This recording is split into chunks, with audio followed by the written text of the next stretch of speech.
Hello, hello. Hello.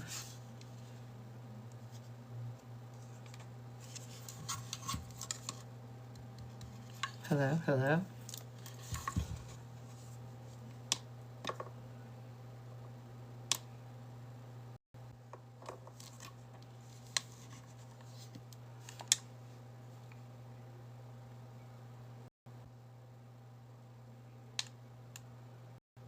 Hey, Ruth, how are you? How's everyone doing tonight?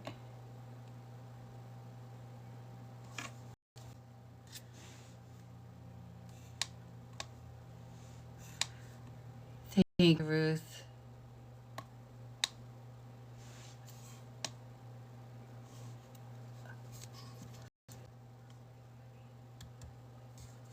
Testing. Does everyone hear the mic? Is the mic working?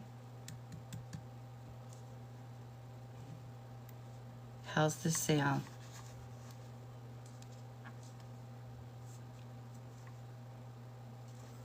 Is it good? Okay. You could hear that tapping, right? Okay. I need the mic when I have the guys on.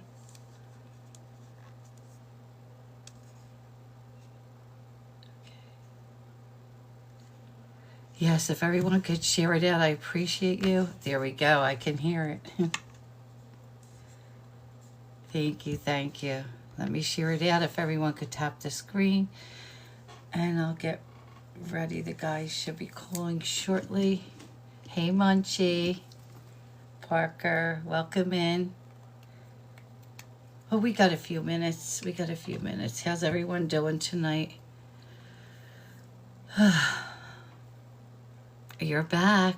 We were over on the other app for a couple minutes, not long. I start off on the other app that begins with, I'm sure, Ruth. And you're just starting to feel better yourself. I just got to see what phones I have. Okay, let me check the volume. So we only have 2 callers calling in tonight, just Josh and John. So I don't need 3 phones. We need 2. That's it. Hey, Katie. And for those of you that know Josh and John, they're amazing. I won't have my tapper working because I don't have a phone to use it on. So if everyone could tap, I would appreciate it. Just because once it hits 10K, it usually pushes it out to the For You page. Usually I have my tapper going, but I don't have it tonight. I would have to play out an old phone. I can't believe you have all those phones. If you see my setup, Parker, I have one up here. I have these 2, and I have 2 more on the side. I have my tablet. I have my computer. It's like, yeah, I do. And usually on Friday nights, I have to use my husband's phone for his, because I have 2 phone numbers.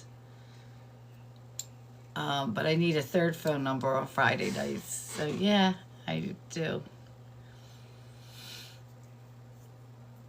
Doing what I do need it. I have a phone number that I give to like the guys in prison that I don't want to have my number. You don't want those guys to all have your number. Oh, I need to let Steven know. Steven. I gotta let Stephen Crabtree know. He told me I gotta stop sharing it this way because he said since the new download, the new, that he doesn't get the, he doesn't get all the, when you share it out, he doesn't get them. Thank you, Cindy.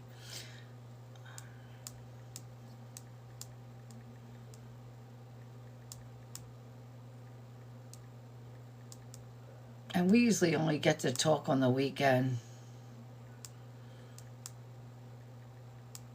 Like, I mean, a good call, because... Oh, thank you, Paula. Thank you for reposting. If everybody could share it out and tap the screen, I would appreciate it. Oh, Munchie. Oh, I gotta talk to you later or tomorrow. I don't want to call you. I don't want to text you too late. But you're usually up. You're usually up. You're a night owl like me.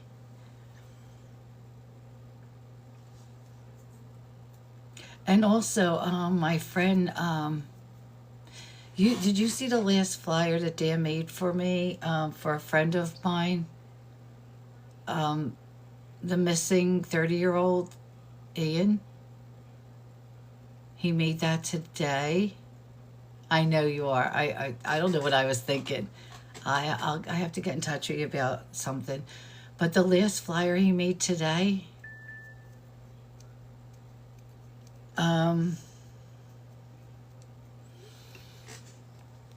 actually it's a friend of mine. She reached out to me, and she's friends with his family, and it's breaking my heart that they're dealing with this. Like, I never ever had to deal like with somebody personally that I'll show you that I know, like, we know someone who's missing.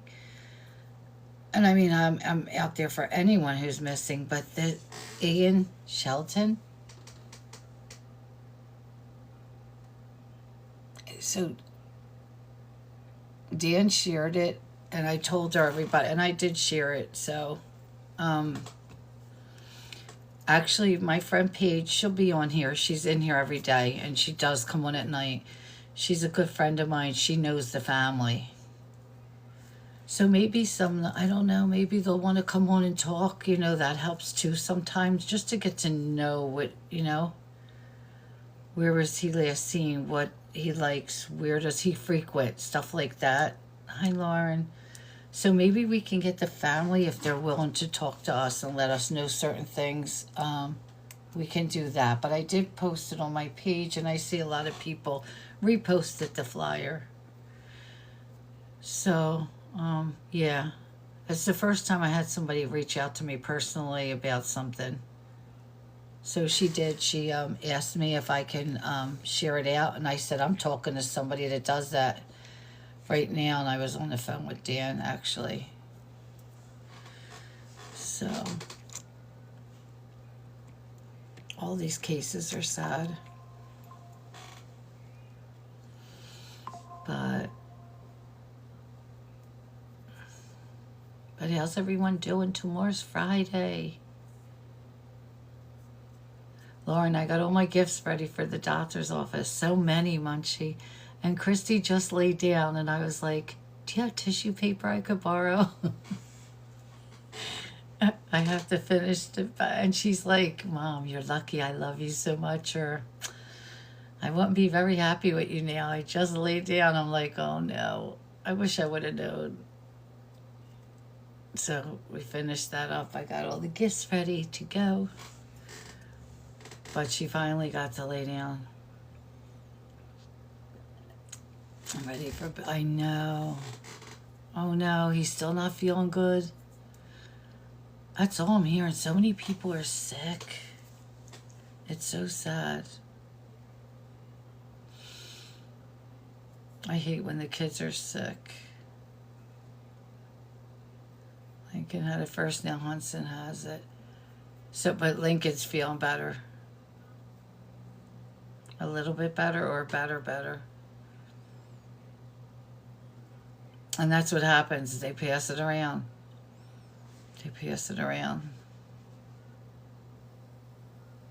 Hey, Lisa.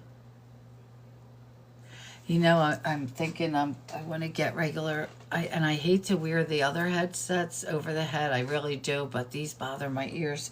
Christy gave me a pair of Jakes. I might use those like next time, because I don't know, these. This is Global Tel-Link. Who's you this? Have a prepaid call from Josh, I think. Josh Burcham. Yeah, Josh. An incarcerated individual at This will be the John. R.J. Donovan Correctional Facility, San Diego, California. This call and your telephone number will be monitored and recorded. You have a prepaid call. You will not be charged for this call. To accept this call, J&J say Show. or dial 5 now. Thank you for using Global Tel-Link. Good evening, Marge. Hello, Josh. How are you? I'm good. How are you? I'm doing good. I'm doing good. Everything's okay? Yes, everything's okay. Good. No phone. Is John called yet? Not yet. Oh. I know. And I thought we were going to have a call. That's why I was a little worried. I thought you were calling earlier, but that's good. Oh, I should have. I've been sitting here. No big deal. Talking to my cellie, and I was thinking, well, I'm always the last one to call, so I'll be the first one to call this time. That's fine. Everybody's saying hi. Lisa cracks me up. She says, "Here we go. Hope you catch some of the JMJ show." I love it. That's what she calls it. The JMJ. Well, hopefully we can continue on the path that we've been. Yeah. We've been real busy this week. I know. John and I both probably a little bit exhausted. We've started a peer support program here. We've had training for the past 2 weeks, and we've been in training since October 12th.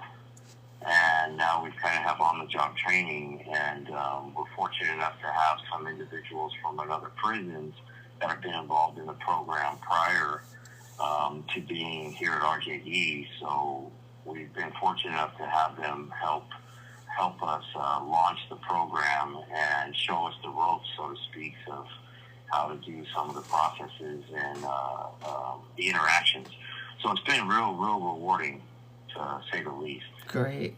I love that. Yeah. Yeah. I know. Between your schedule and my schedule, we're hardly catching anyone. It's crazy. Yes. And I can't ever figure out your schedule, Marge. It's been quite a few months now. It seems like every time I figure it out, you say, "Oh, I'm calling at the wrong time when you're still in the middle of something." And that's fine, Yeah. Well, I told you I've been covering that other case, and I explained that case to you, which is you can't even figure that out. So I've been doing a lot of lives with that, so that case has been really heavy. Yes. Yeah. Yeah. So. Well, hopefully we can shed some light into that topic tonight of domestic violence, and kind of cross-reference into effective communication, and kind of tie it into those adverse childhood experiences that we have kind of gone over. Right. You know who I spoke to today? Tommy called me.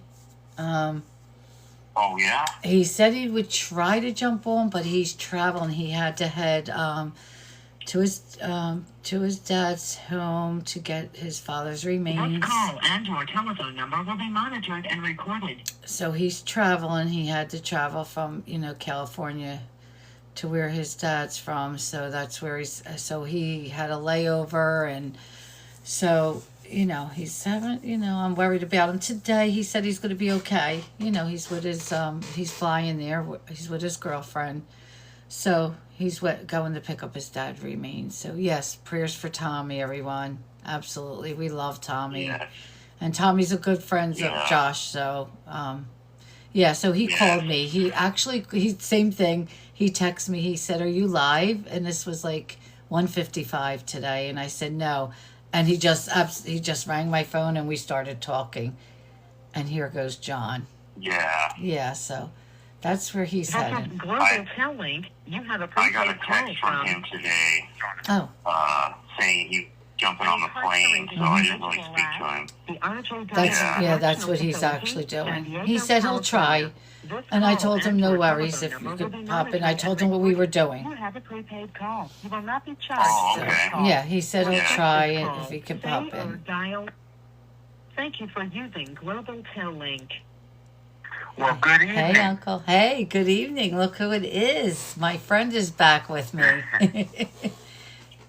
Hi, Marge. Hi, John. How are you? I am Hey, Uncle. doing pretty much amazing.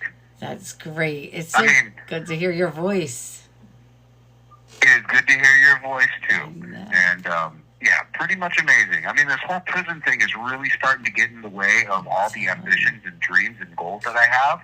I'm telling you. But besides that, it's pretty awesome.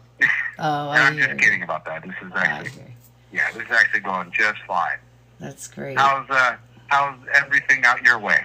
It's doing good. We're doing good. I've been busy, super busy. Good. Yeah, I have a lot going on with my lives and just, it's just been busy. I'm covering a pretty heavy-duty case and, just a lot going on. That's what I hear. Yeah. Oh, so you talked to my friend Josh. I have talked to your friend Josh, our mutual friend Josh. Our mutual friend Josh. Thank you. Go ahead. That's right. And is he here with us now? Yeah, he's here. I don't know if you can hear each other. That's the only problem with the phones. It's hard to hear each other. Sure. Josh, I can hear him. I can hear him coming in and out at times. He's a little light, but as you know, we can deal with that. And yeah, if I can't hear him, I will just ask him to speak louder. I'll ask him to yell out his door, and maybe I can hear him across the tier. It's a shame that you guys can't, be in the same spot. When we do this, I would drive him crazy though. He would just, he wouldn't last too long.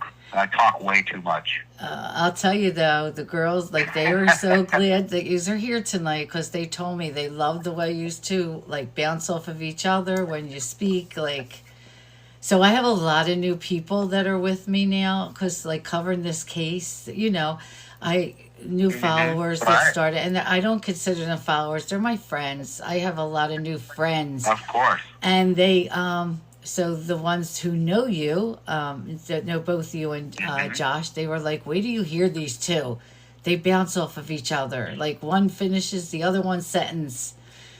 And of course, our Lisa says, wait till you hear the JMJ show.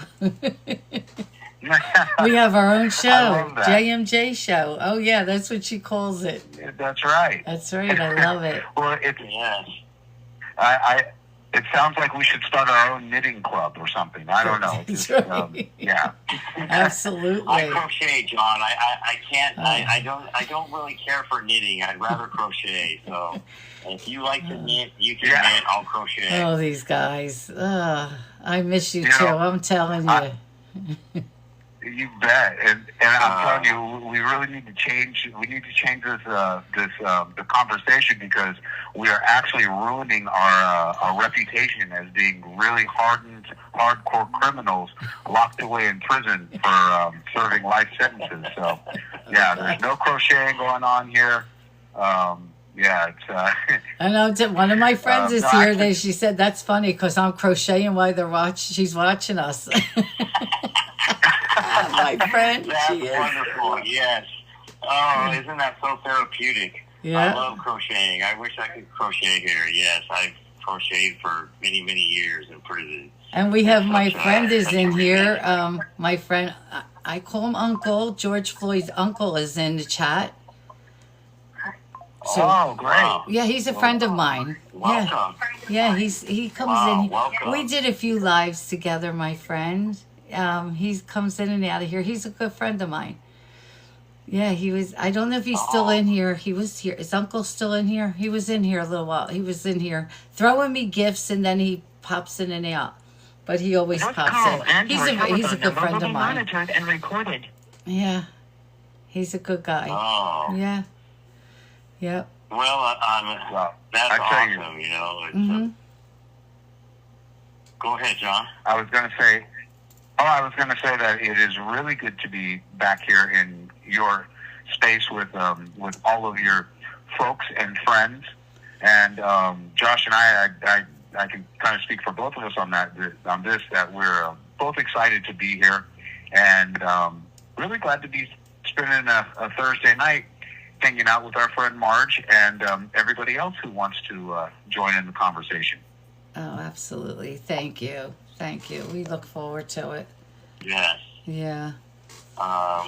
Yes, John and I were talking, and it's like, man, we kind of got some, I got some some pre-live jitters. It's been over a month. It seems like I it seems know. like forever. Yeah. And you know, John, I got ADHD, and John's got to tell me to downshift a lot all the time, especially lately. And he just looks at me and he says, "We got this, brother. Like we've done this before. Just relax and we'll be able to get through this." You know, John is an instrumental part in my being today. He knows that.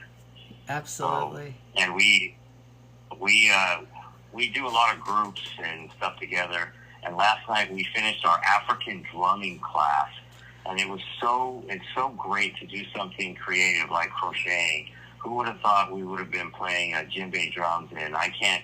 He's going to have to give the name of the 3 drums that I still can't play, Marge. I have no rhythm, and it's funny that I have to look at John while we're playing, and he beats so I can get back in rhythm, or his head gets going. So it is hilarious. But yes, John is. We do a lot together. Yeah. John's my buddy. And John is so chill. Like, you seem so chill, John. It's like, you really do. Well, thanks. That's a lifetime of being so unchill that I've been able to kind of downshift a little bit. And I really like when Josh talks about me, because I am so not like that. So I must have him fooled pretty good, because I'm just winging this stuff. I don't know what I'm talking about. I'm just kidding. But no, it is a lot of fun doing some of the stuff that we actually get to do. And I hate to say it, like, I mean, don't get me wrong. Prison is being deprived of your liberty is not fun at all. But some of the experiences, like what Josh was talking about, us finishing this West African drum class last night, some of these experiences are such a gift. And for a lot of the guys around us, they never get to experience that kind of thing. So it's really, really cool being able to connect on something other than, like, Josh and I talk about self-help stuff and rehabilitation and really, behavioral health things and just all kinds of these great things. But sometimes just sitting crocheting or, playing a drum for a night or doing some art is just such a healing and a safe place. So I'm really, I feel really fortunate to get to share that with somebody like Josh, because, his ADHD balances out my my non-committal as far as ADHD goes. So it's great. Right. Oh, that's amazing. That's amazing.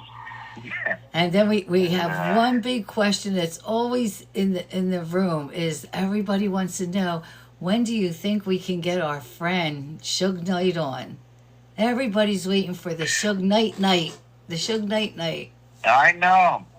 Well, and I'll tell you this much. So I see him every single day, almost every day, and he is just so busy doing, his stuff.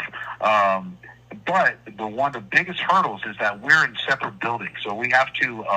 He's on the other part of the yard, so coordinating, getting a coordinating effort, is that's on our priority list. So, hang out. I'm sure we'll get him to be able to make a cameo here pretty soon. All right. And, tell him Marge isn't getting any younger here, I don't want to retire. No, I'm kidding. Yeah. I know. Well, and I'll be honest with you, Marge. We're going to work on with the 60-second right now. Do you want to call back right now at the same time so we're on time? Yes. And we'll get this party started. I'll call back. That's right. Let's call back at the same time. Okay. So we'll sign off right now and then call right back so we're on the same program. Okay. Okay. All right. Okay. Lauren, we better get on that priority list. I wasn't letting him off the hook. Hey, Paige. And he's getting a phone call. He is getting a phone call this weekend. Could we do a 3-way? We can't do a three-way. They won't let us. Oh my God, that's funny. You heard me. I will. Oh, that's what we can do. Yes. Yeah, that's what we'll do. See, he sees them every day. Now, let's hope these phones work together. This is Global Tel-Link. You have a prepaid call from Josh Burcham. They're so fun. These two, they could have their own comedy show, though, these two. They really could. San Diego, California. This call and this is Global Tel-Link. You have a prepaid call from. You will not be charged for this call. An incarcerated individual at the MargeC Donovan Correctional Facility, San Diego, California. This call and your telephone number will be monitored and recorded. You have a prepaid call. Thank you for using Global Tel-Link. There we go. All right. Both All right. You are both back, Oh. so we're in sync here. Yes. All Okay. right. If there's anything else we want to get out of the way, we'll get it out of the way now. If not, let's get. You guys want to get started? Yeah, we're ready to get started. So if you guys want to introduce yourselves, so I'll introduce, so everyone knows who I am. So everyone knows who I am. So we are here and everyone saw the commercial that we did. So I'm here with my friends, Josh and John, and they're going to introduce themselves and tell you a little bit about themselves. You don't have to go that deep, but here we go. And so who wants to go first, Josh or John? Go ahead. Josh, sure. Josh, I'll go ahead. first. Mm-hmm. Okay. No, My name's Josh is going first. Yeah, so I'm going to go first, John. I'm going to step out of my comfort zone and go first. My name's Josh Burcham. I'm 51 years old. I've been incarcerated for 17 years. I am a life inmate. I'm also on both sides of the spectrum of domestic violence, the topic that we're going to talk about tonight. I have 7 of 10 adverse childhood experiences that we have discussed in the past.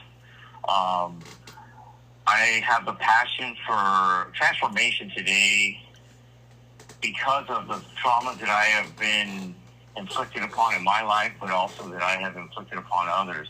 Today, I try to give others insight into why we do the things we do.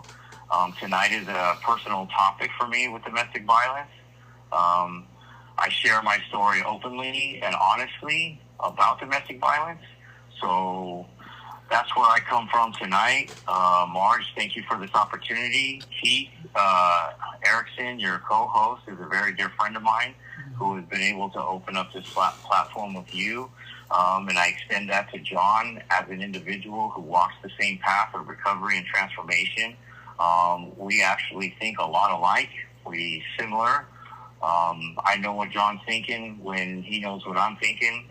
So it kind of works real well in situations like this. So thank you for having me tonight. I hope you enjoy the conversation that we do have. And with that, I'll pass it over to my friend John. Well, thank you. I want to double down on thanking you, Marge, and everybody that's involved in putting this on, because this is just such a great forum, and you have such a wonderful family of friends. My name's Jonathan Marvin. I am over 50 now, which is crazy because I still feel like I'm 30, I guess. And I've been incarcerated for about 18 years in prison, so a total of over 20 years now of incarceration. And I started my journey into really kind of figuring out what makes not only myself tick, but those around me.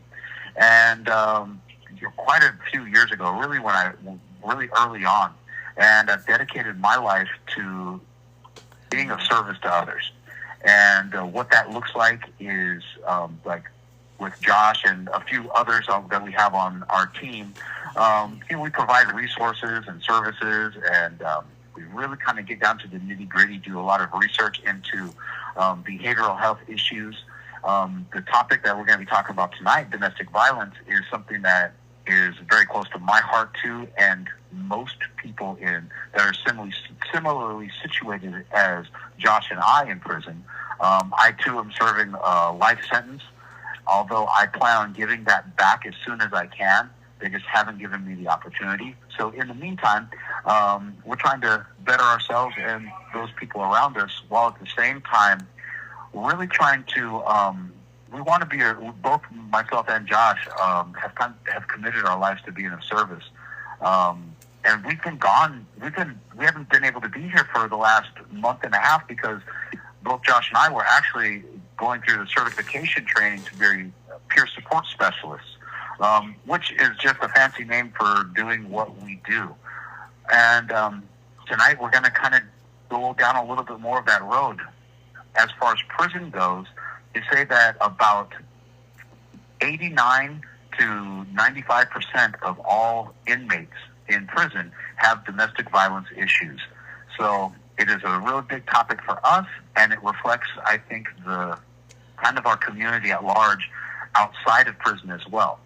And when we start looking at these things like ACEs and, adverse childhood experiences and the causes of trauma, I think this resonates really well across the board. And I hope that a lot of the folks that are listening in tonight will actually, gain something out of this.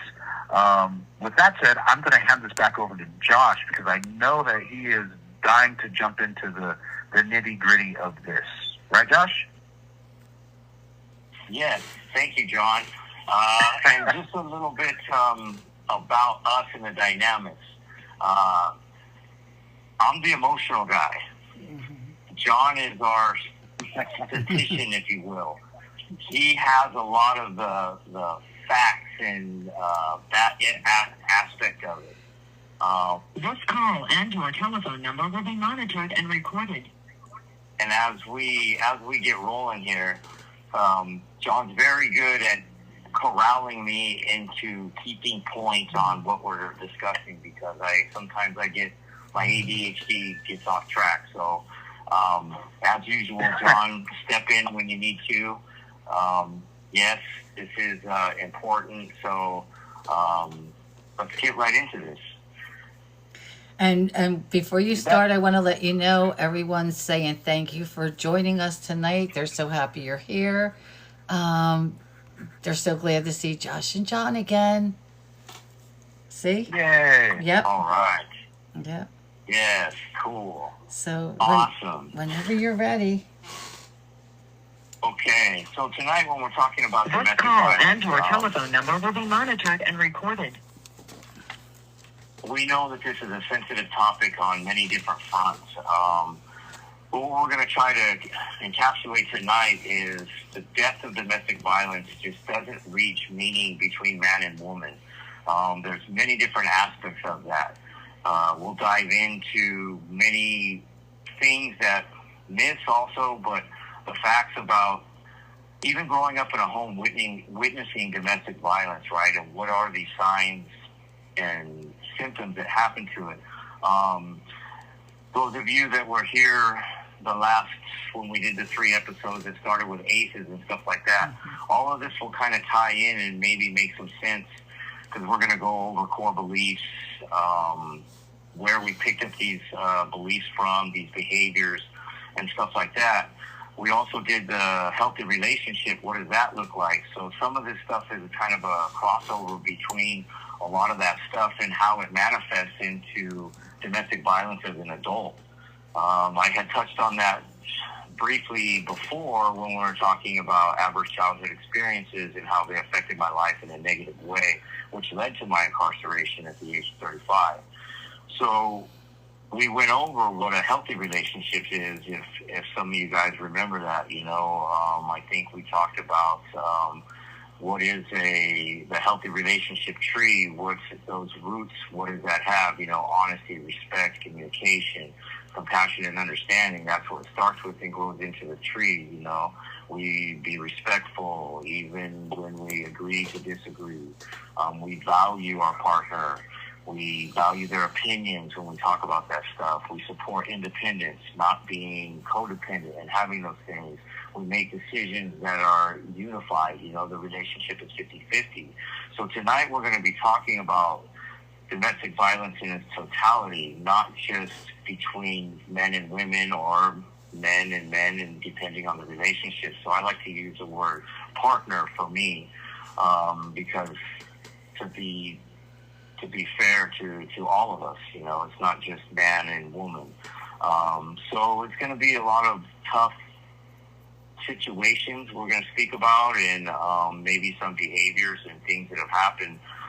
Because remember, we're speaking from the aspect of we're incarcerated, so we're looking at it from an offender point of view a lot. When John and I facilitate and try to give guidance to other people, it is from the perpetrator aspect and taking responsibility for these actions. But tonight we're going to try something a little different also, to give it from the opposite end of that. So bear with us as we do that, and try to give it from a different perspective to see maybe if you can relate to both sides. As we go through some of these things, we will see that when we start naming off some of these things, that you can recognize maybe some of this in your life and how it shows up. How does that play a part negatively in your life from maybe your end, but also that in the past has been done to you? So when we talk about that stuff, like, what is warning signs that I'm in an abusive relationship? You know, what does that look like? So when we start off, you know, we think about physical violence, right? Okay. I just had John at my door. Just opened up for Chow real quick. It booted him out for some reason. So Marge, be patient. He will try to get back on. He just ran back down the stairs to his house. Okay. But if not, we will figure something out when my cellie comes back. Maybe we can do something with being in the day room, or I can get him a different tablet. As you guys know, we are in prison. We kind of have some technical difficulties with our tablets and our phone calls, so bear with us. Okay. I'm going to keep pushing forward. I'll keep pushing forward if that's okay, Marge. Yeah, we got this. Okay. We got it. We're okay. Because we deal with it from being the offender, and like I said, I've been on both sides of this coin since the age of 5 years old. Domestic violence has been a relevant part of my life. So, although I had to come to prison and dig deep inside of me to figure these things out, I didn't understand what power and control was. I didn't understand what I thought abuse was physical, only physical. And as we dig deeper into this, and man, I really hope my partner comes back in this, because John's really good at giving statistics and pulling out some of the more... This call and your telephone number will be monitored and recorded. actually happening today in the world surrounding domestic violence. Josh, we got it. We got him back. We got him back. Okay, cool. Yeah, my anxiety can go down. You're good. Yeah. Oh. Are you there, John? I am here. Yeah, there was some technical difficulties. Wow, okay. Well, there was my anxiety medicine is back now. Thank you, John. I saw him at the door, and I went to turn and be like, I'm on a podcast right now. And I looked at it, John, and I was like, ah! I heard it in your voice. I heard it in your voice. And it happens. Well, it's sure, and just so like everyone listening knows. I had said before, we did something. Yes. Hey, so just so everybody knows, like the way our living situation is, we're in a 2-tiered building, and Josh and I both live on the top tier, but we're about 20 or 30 cells apart. And it just so happens that as I got kicked off of the phone, the door opens up for everybody to go eat dinner. So I ran down to give Josh the thumbs up because I knew he was going to be sitting there wondering where the heck I was. And the look on his face was just priceless, looking through his door as it opened up. And And I was standing there going, I got booted off. I'll be right there. Oh, And gave him the thumbs up. So, Oh, yes, no. that is, these are the pleasures of prison. So, here we are. Well, I don't know, John. I don't know if you want me to call back right now. You just got on. Do you want to call back so we're in unison? No, let's synchronize and let's both call back right now. Okay. Okay. All right. All right. Okay. Okay. We're All gonna right, call bye. right back. All right, bye. Oh, gosh. And this happens, I mean, with the tablets. And Tony, it's so good to see you, Tony. So good to see you. Thank you for joining. And this happens. I mean, we know that it happens. We've seen it with Keith. How many times did his go out? And he's like, Marge, continue. And I'm like, oh, no. I feel like that Josh. When Keith tells me, Marge, just keep going. You got to keep going. And I'm like, great. I'm at it alone. But that's what happens. And Josh does depend on John a lot. He really does. And here they go. And now we got Josh calling in and John and not Josh. Global Tel Link. You have a prepaid call from Jonathan. Here we go. an incarcerated individual at the R.J. Donovan Correctional I should have Facility been a telephone in operator. California. This call and your telephone number will be monitored and recorded. An incarcerated individual at Thank you for using Global Tel Link. San Diego, Okay. California. This call and your telephone number will be monitored and recorded. You have a prepaid call. Thank you for using Global Tel Link. All right, we're back. All right. Hello? All right, John, are you here? Hello. He's here. I am here, Josh. All right. Okay. So I was just giving a little background of domestic violence, how long it's been in my life, since 5 years old, and understanding power and control. I was going to go over some warning signs of, like, if you're in an abusive relationship, what that looks like, and then kind of compare and contrast it with a healthy relationship and also some characteristics. And then I'll throw it to you. So real quick, when I was talking about power and control, I didn't understand this in my life. As a child, as an adolescent, teenager, and in my 20s, and until I came to prison, being the way mom treated me and having, being controlling, everything was my fault in growing up. So I was taught to in a certain way. I picked up these traits, and they became part of who I am and my personality, and I still struggle with them sometimes today. I'm an overachiever because of it. So when I look at these things, when one speaks disrespectfully to his partner or her partner, that's not healthy. When you are controlling the movement, who are you calling, where are you going, all those types of things, that's a bad behavior. That's a sign. When you're very possessive, when about what's going on, don't want to be alone, can't be without them. I was a very self-centered person in my life because of that. I saw the way my mom was. She was all about herself. Alcohol and drugs played a huge part in that. When she was angry, she would use intimidation. I used that in my life as well. These are all ways that not to treat somebody. Having unrealistic expectations of others and assumptions. Those are huge signs. And the biggest one, as we talk about in adults, is jealousy. And when we talk about these things, how do they manifest or how do they play a role in your life today? I can go down almost every single one of those and pinpoint how they are in my life, but also where I picked them up. And mine, the biggest one was jealousy in my life, and it was jealousy over my older brother, and that manifested as I, aged into my own spin in my own relationships, not only with friends, but obviously in my intimate relationships. And as we know what a healthy relationship is, we know we need to communicate. Doesn't matter if it's uncomfortable, communicate about it, right? Be assertive. Don't use drugs or alcohol. Be empathetic. Take accountability for your actions. It's built on trust. Support that independence. Share the decisions. Value everything.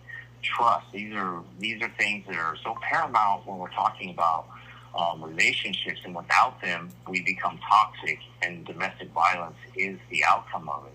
as we're going to get into later, the different forms of what all that is. It's just not physical, you know, and it shows up through these characteristics, through personality traits. We've talked about attachment styles. We've talked about love languages in prior episodes. We've talked about personality traits and where we pick these things up, you know. When one feels entitled, when one twists things into the opposites to make it okay to do what one wants to do, the disrespect, when there's confusion about what love is and abuse is, you know. I thought a lot of my life, I thought that yelling at somebody and being abusive was love, because that's what was shown to me. I know that sounds like something that is way backwards, but it is. It's true. We learn and we accept something that we don't know any different as children, you know. One thing that's really big in domestic violence is manipulation. We manipulate as perpetrators of domestic violence situations, you know. We have mood changes, deny obvious about how I'm feeling or what I was actually doing. I deny that, the obvious shit that's going on in my life, right? Because I don't like to swallow it.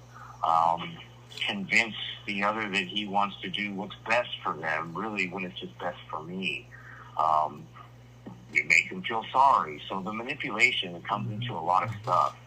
And also they act as like they're this good family persona that's happening. So, you know, when we look at these things, and maybe you can resonate with somebody in your life that has acted that way towards you or towards somebody else in your life, or potentially maybe somebody that you've treated that way.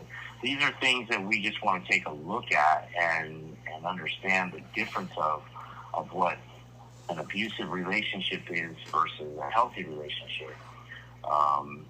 So I know that's maybe a little vague at this moment, vague about what's going on in an abusive relationship, but now we'll just kind of push forward, and I'll pass this off to John, and I think he can pick it up and give a little bit more about what it is. Does that sound good, John? Yeah, that sounds like a good pass the baton space. Yeah. So, you know, one thing that I want to mention, to put out there, is the fact that, you know, early on Josh had mentioned that that he's a little bit more, he wears his feelings a little bit more on his shoulder or on his sleeve, and that you know, I'm a little bit more on the technical side.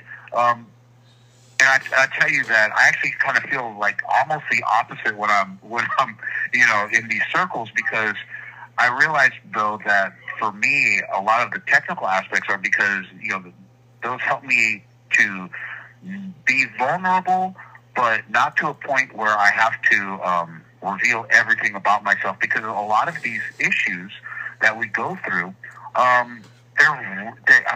they require a level of vulnerability that exposes us to more harm sometimes.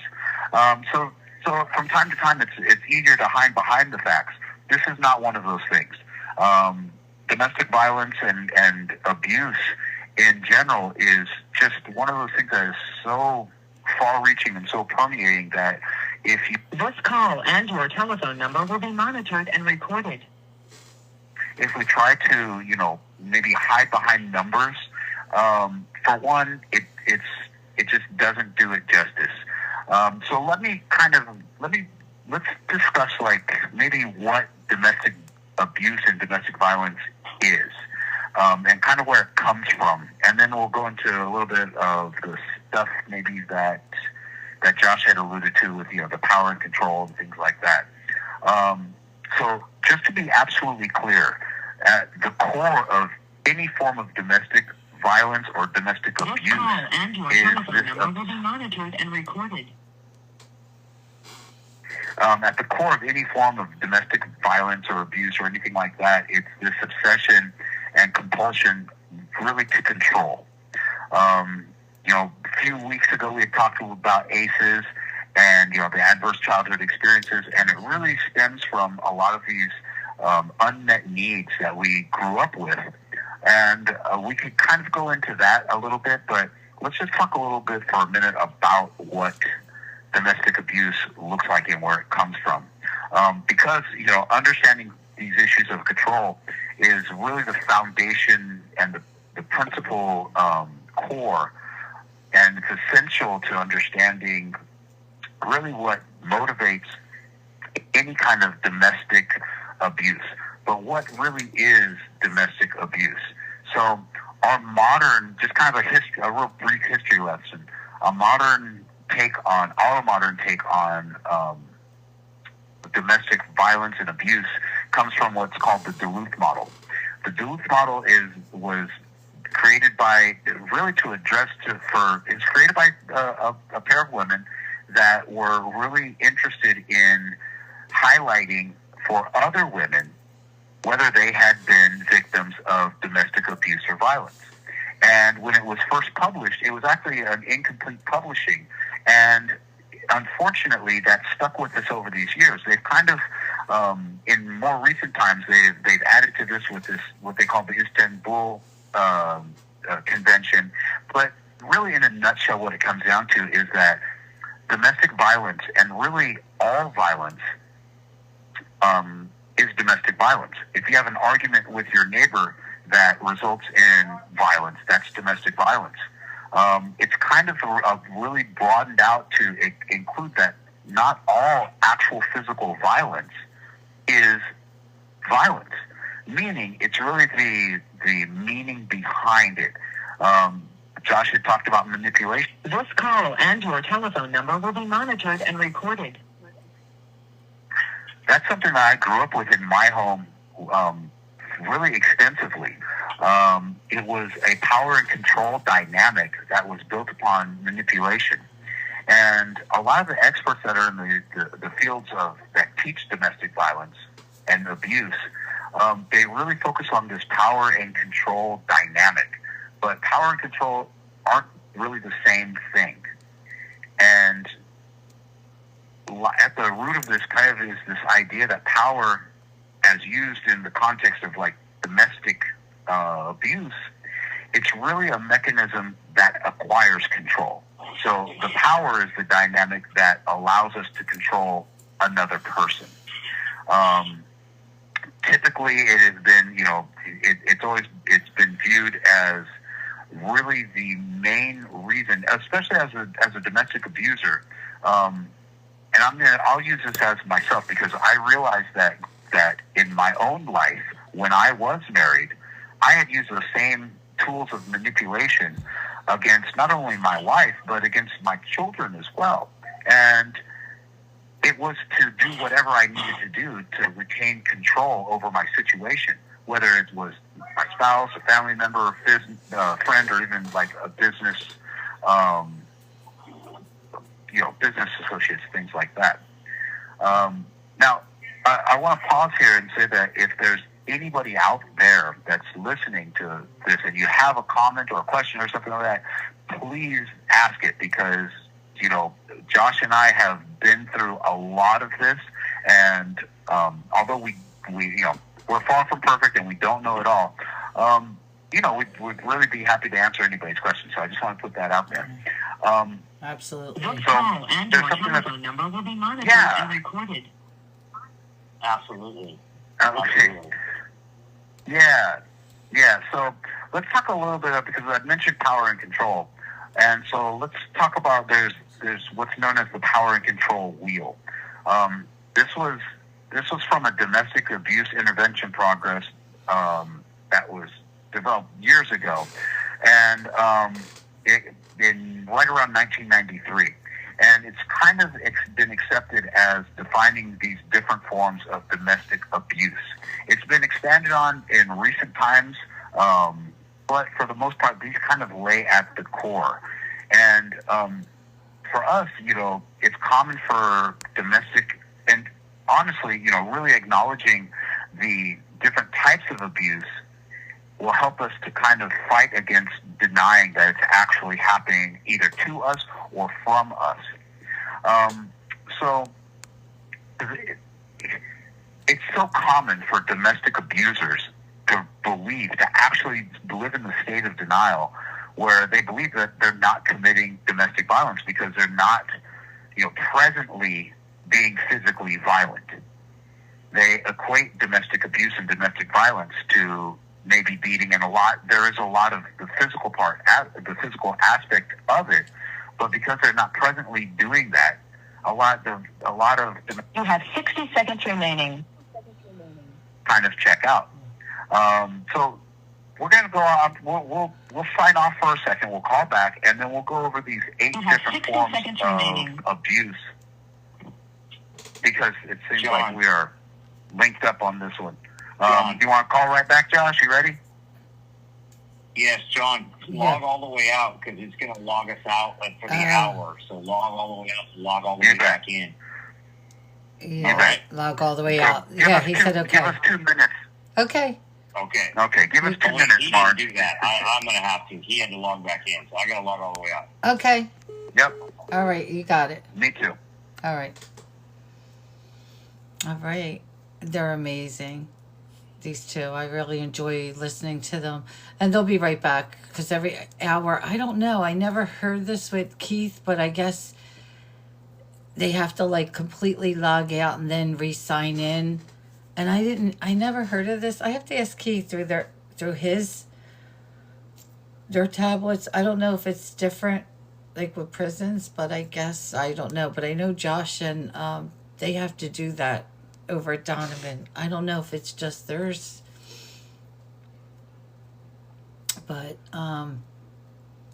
and Josh has been involved with a lot of domestic violence, in growing up. He spoke about it a lot of times on here and privately with me, and it's so sad. It really is.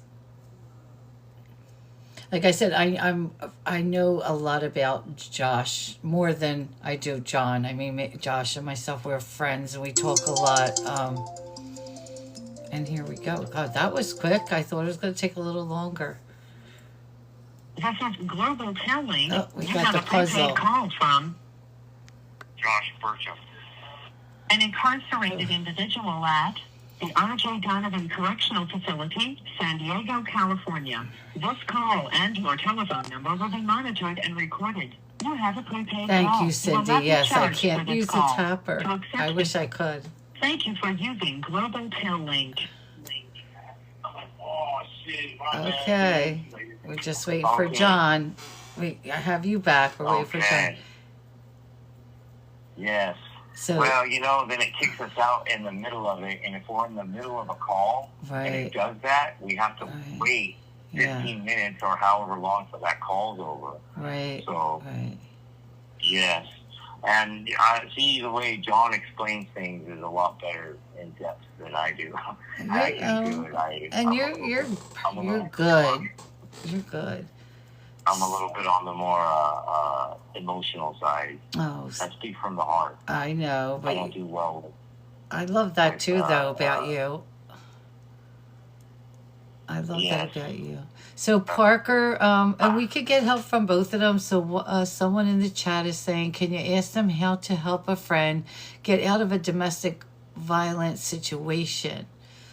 Here comes John. Man, to This get is out of a Global domestic Tel violence Link. You situation, have a prepaid call we'll from wait for John. Yeah, we'll wait for John.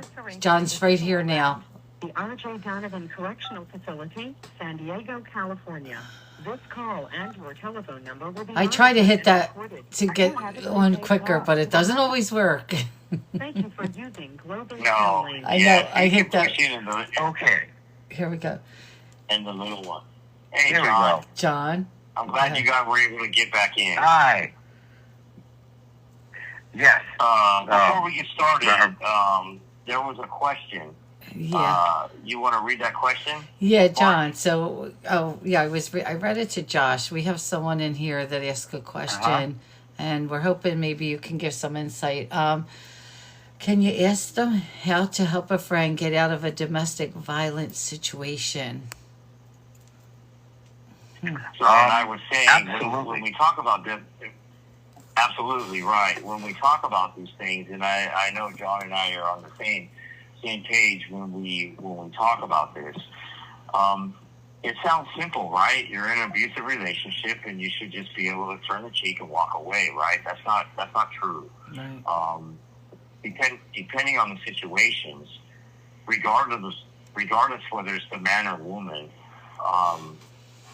we're emotionally invested in a relationship, and we become, especially if it's when we talk about this power and control wheel, it's not just physical abuse. It's psychological, it's emotional, it could be financial. There's all these different reasons. And as the victim of the domestic violence, right, we feel powerless, that we can't leave. We need them. So it's not, I would say the first thing is have compassion and empathy for your friend, to know and support them and be present, offering them things, right? When we try to tell them and dictate, hey, you should just walk away. It's not that simple when we start talking about abuse. And we've been there before when we're talking about ACEs and how this trauma happens and how do we deal with that.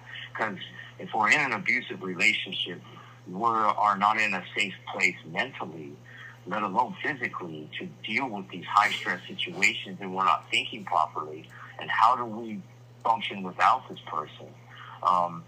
So when we think about that, it is offering that support, offering that help, giving them options of what to do, shelters, offering them a safe place to live, because we also have to think about the repercussions of leaving the situation. Is it safe? What are all those things? So when you look at the totality of the situation, we have to offer the support and know that it is not This call and your telephone number will be monitored and recorded. And there's many layers to domestic violence. John, you got anything that you can help with that? Am I in the right direction? Sure. Well, I think right off the bat is, even though a lot of times it is maybe embarrassing, it may be hard to admit, but transparency really is the key. Because once again, you got to think that these are all monitored and recorded. A domestic abuser is really seeking to fulfill an unmet need through power and control. And if, it really is about trying to control the situation. Now, I have to give this caveat too, that no one deserves to be mistreated, ever. And to the women out there, you should be treated like a princess and a queen all the time. And to the men out there, you should be treated well, and you should treat others well. That being said, the first thing that I would recommend to anybody who is being abused is to call one of the two hotlines. There's two numbers that we give out all the time, and anybody that has the pen, get it ready. These are both 800 numbers, and the first one is the National Domestic Violence Hotline, and this is operated 24 hours a day, 7 days a week, and it's 800-799-7233. The other one is a resource center for domestic violence. They actually connect you to resources locally in your area. And that's 800-537-2238. So keep those numbers handy. And if you are in a really volatile situation, get away from it. Do what you can and get out. Remove yourself from the situation. Do not. Yeah, that's just at the core of this. So, what does domestic violence or what does domestic abuse actually look like? And John, excuse me, I did, and everyone, I wrote down those numbers. I have the numbers, so at the end, I you can reach me. I have the numbers. I wrote them down. Go ahead, John. I'm sorry.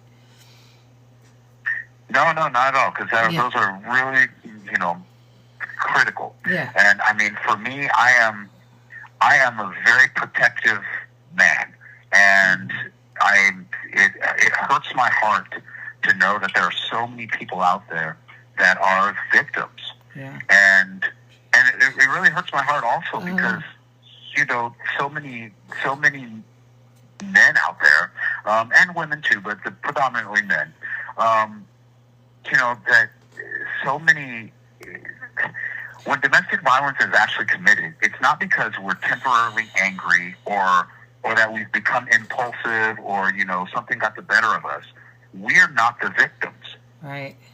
And for anybody that tries to play that victim role to excuse domestic violence, it should be that's just another form of manipulation. Right. So let's, and it's true. There's, like I mentioned before, there's these 8 forms of domestic, so John, power and control dynamic. She just said Yeah. she has 2 small. Mm-hmm. She has 2 small children, and she's pregnant now. She has. She has a place to go. I offered her to go to court to get a restraining order. A restraining order. I didn't. Yeah. So she offered to go with her, but she has 2 children, 2 small children, and she's pregnant now. Oh, she has to keep herself safe. That's for sure. Does she have family? Parker? Absolutely, and yeah. Well, Yeah. and that really highlights one of the reasons why so many women stay in volatile relationships. Right, exactly. And there are men, and there are men that use those situations as a power and control dynamic that will purposefully place people that they care about in situations so that they feel obligated. But I will tell anybody out there, if you are in one of those situations, get out of that situation. Get a restraining order. But first and foremost is, I think it's really important to reach out. And, those 2 hotline numbers are very critical. And almost every area now has these hotline numbers. And I would say, first and foremost, reach out to somebody in your area. If you have friends or family, reach out to them. If you have a place to go, make it to that place. You need to, especially if you have children, you have to be safe and you have to protect yourself and your children. Exactly. That's critical. Because I can tell you this much.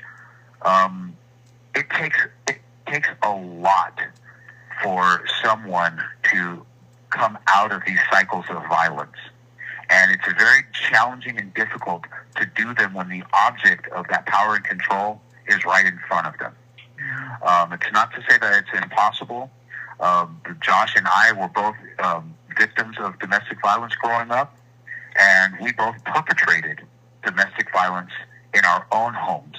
And I can say right now that we are protectors and not abusers. And it hurts. It really does hurt my heart to know that there are people out there right now that are in these situations. But this is exactly why we do this, and this is exactly why we reach out like this. Josh, you want to add anything to that?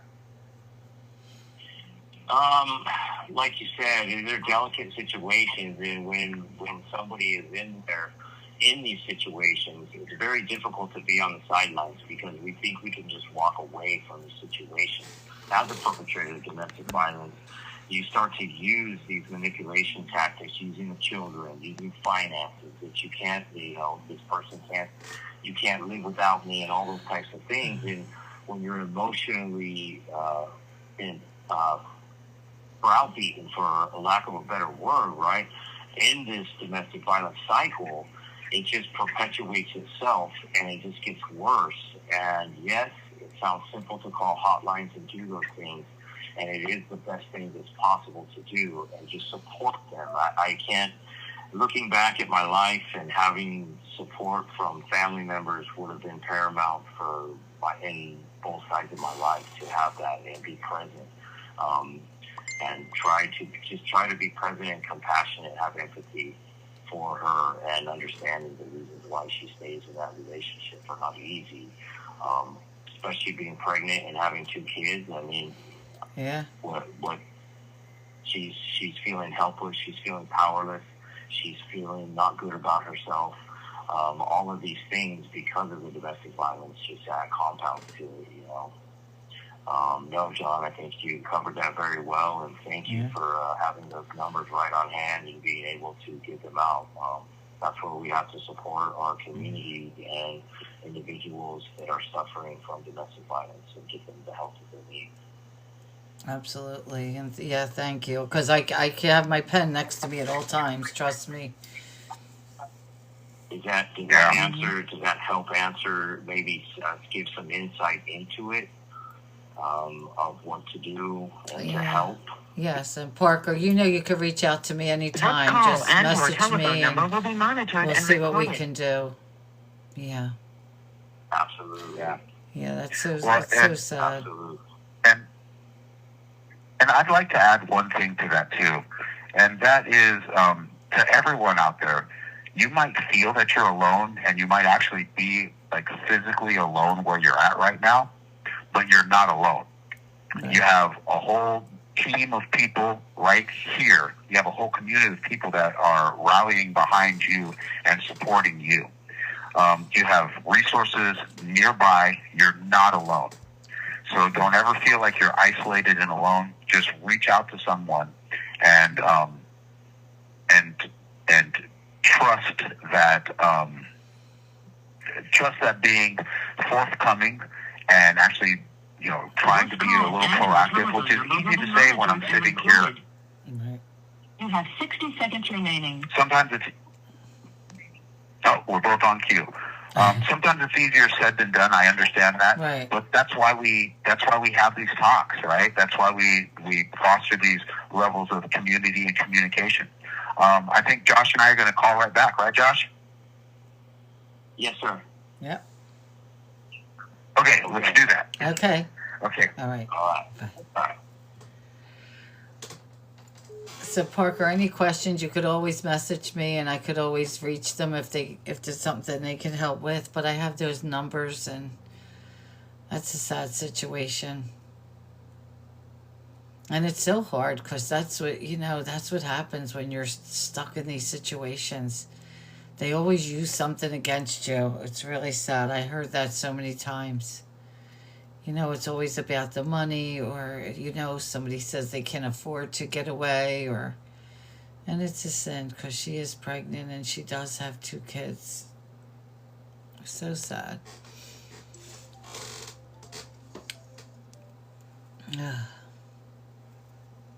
This is Global Tel Link. You have a prepaid call from Jonathan. This is an incarcerated individual at the MargeC Donovan Correctional Facility, San Diego, California. This call and your telephone number will be monitored and recorded. San Diego, California. Thank you for using Global Tel Link. Your telephone number will be monitored and recorded. You have a prepaid call. You will not be charged for this call. Thank you for using Global Tel Link.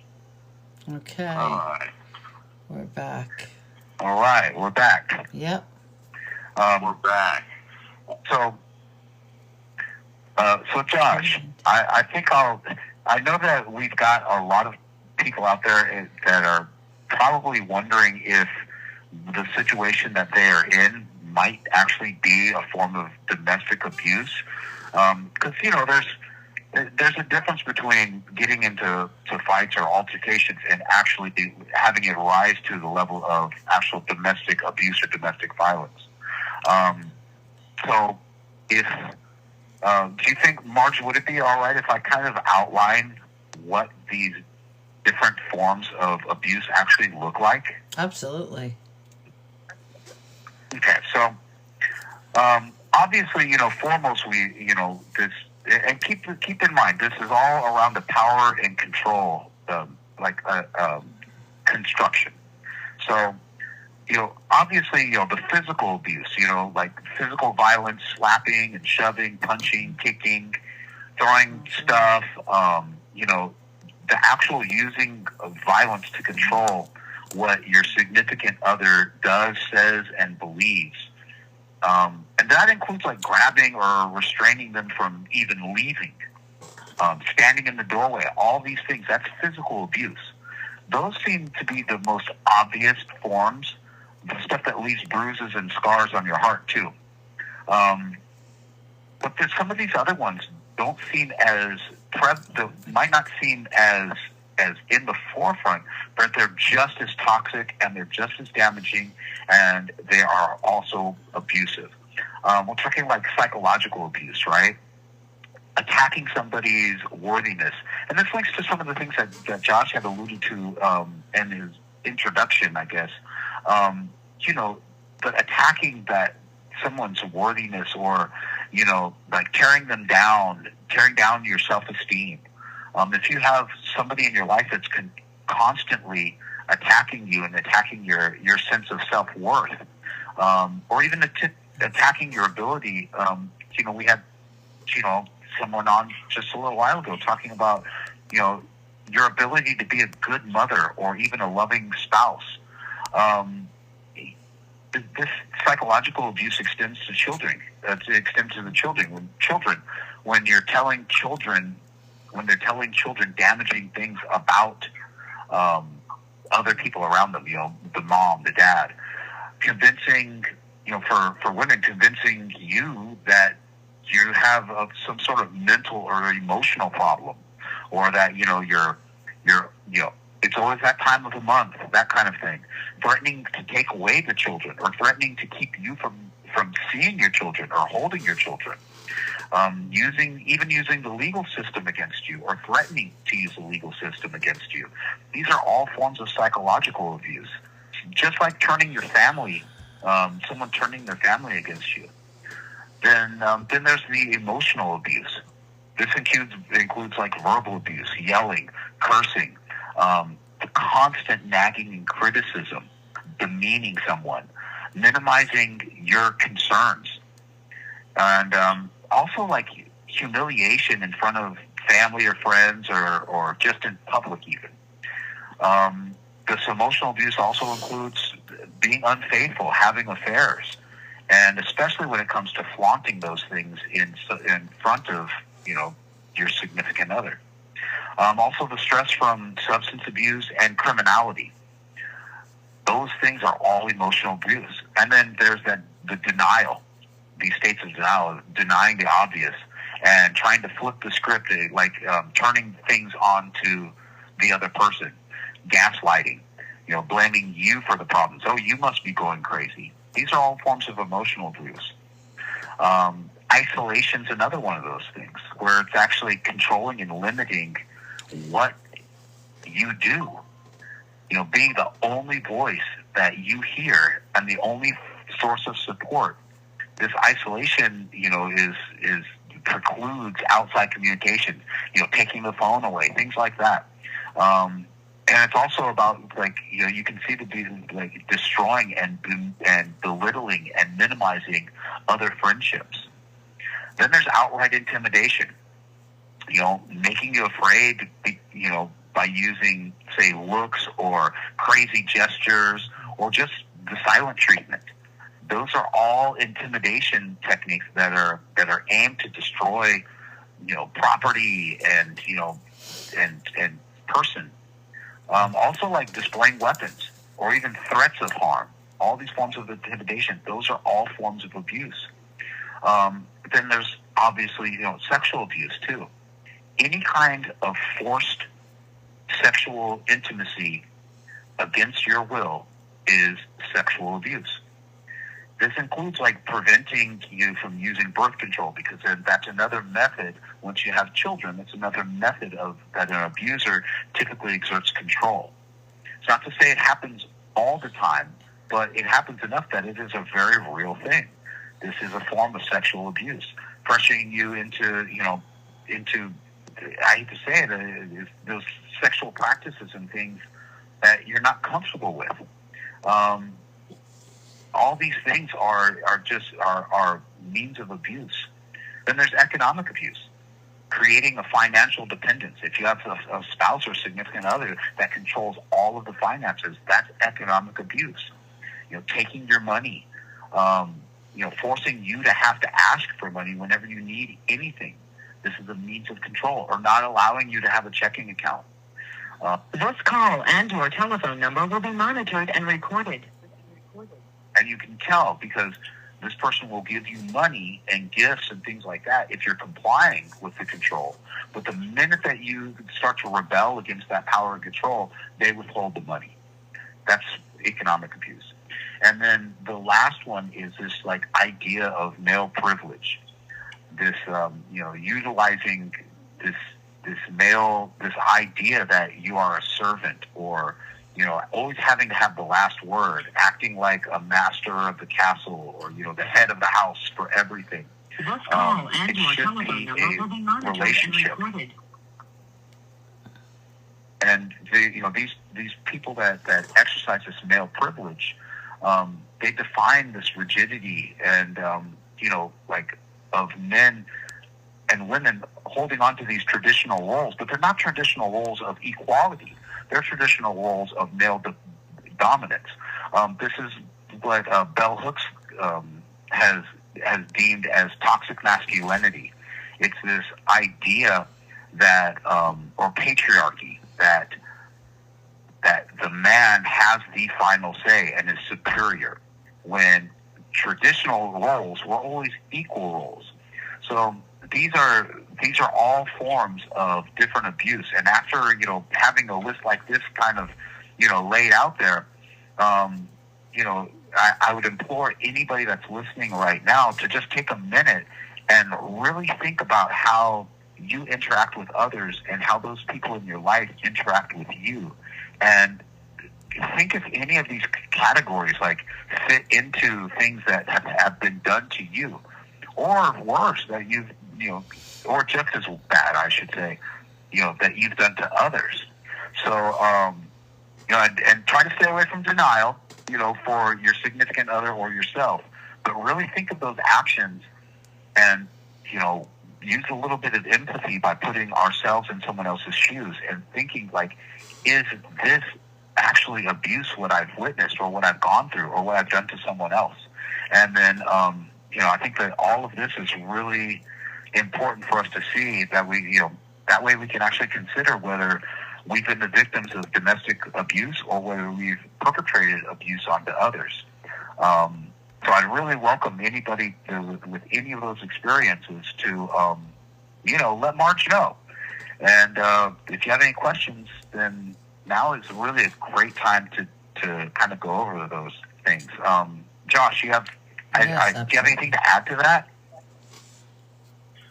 I do. I just want to say, we're talking about intimate partner abuse as adults, right? The one that really sticks out to me is when I go back to emotional abuse.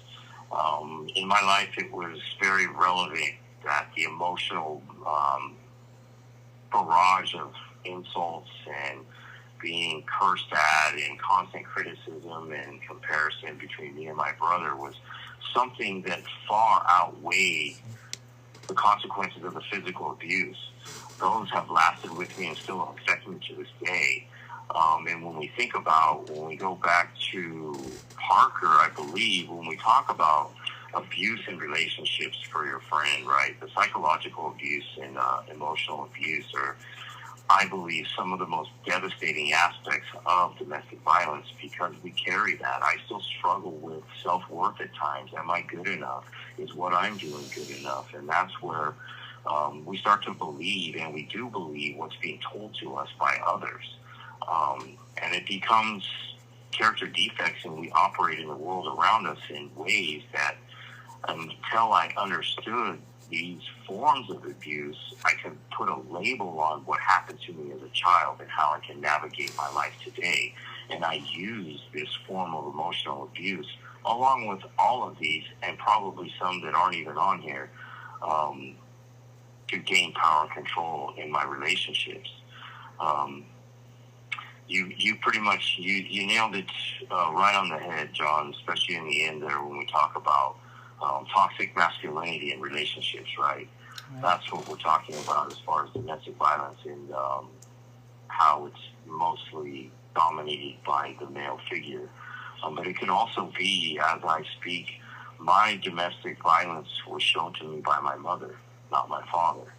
So it can be either or. I know today we're talking about men, but we also have to think about the other aspect of it as well. No, John, you covered that very well.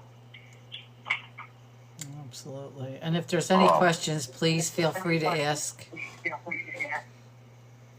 If you would like, John, I can pick this up and because I want to talk about like what this really is resonating with me This now. call and your telephone number will be monitored and recorded. Some types of control, some forms of control, and also like what these men, we would call these men, or these individuals in our lives, real quick, because that just stands out to me now, right? When we talk about that abuse, now that we have a little bit better understanding, you know, when we talk about forms of control, what does that look like? If you can spot some of these things in your life or in someone else's life, it helps to understand those forms of abuse when it looks like it. You know, when we're possessive, when we see somebody being possessive, they're lying and you know about it. When that shows up, those two kind of go hand in hand. We play a lot of mind games with one another. When I think back in my relationships, you know, I'm in denial. I don't want to swallow really what's happening, so it's your fault. I turn it around. Isolation, remove them from the family, take them away to where they can't get those things. Those are stuff. When I talk about that emotional abuse, I think of terrorism, like you're just attacking their mind frame and making them think that it's not even... they're asking for all these problems, right? When that is not the case, like John said earlier. No man, woman, or child deserves to be abused in any way, shape, or form, physically, verbally, or any other way. And that is just not true, you know.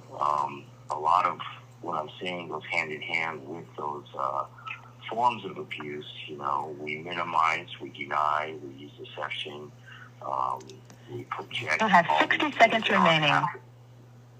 Happening to these other individuals, you know, onto our partners. This call and your telephone number will be monitored and recorded. You have 60 seconds remaining. You want to call back, John? That sounds good. I was going to go out. Yep. Okay. Okay. Okay, we'll call right back. Okay. And they're going to call back. Thank you so much. Thank you for the gifts. Thank you, Missing in America. Thank you. And I think these guys are pretty amazing.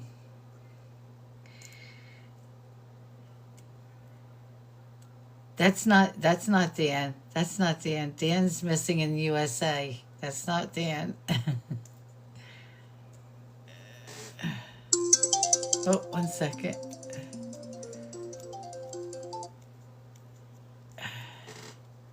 This is Global Tel-Link. You have a prepaid Okay. call from Josh Burcham. an incarcerated individual at the MargeC Donovan Correctional Facility, San Diego, California.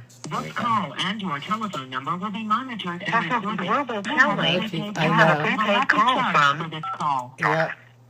Thank you for using Global An incarcerated individual I'm so glad you stopped the MargeC Donovan Correctional Facility, San Diego, It's Amy California. tonight.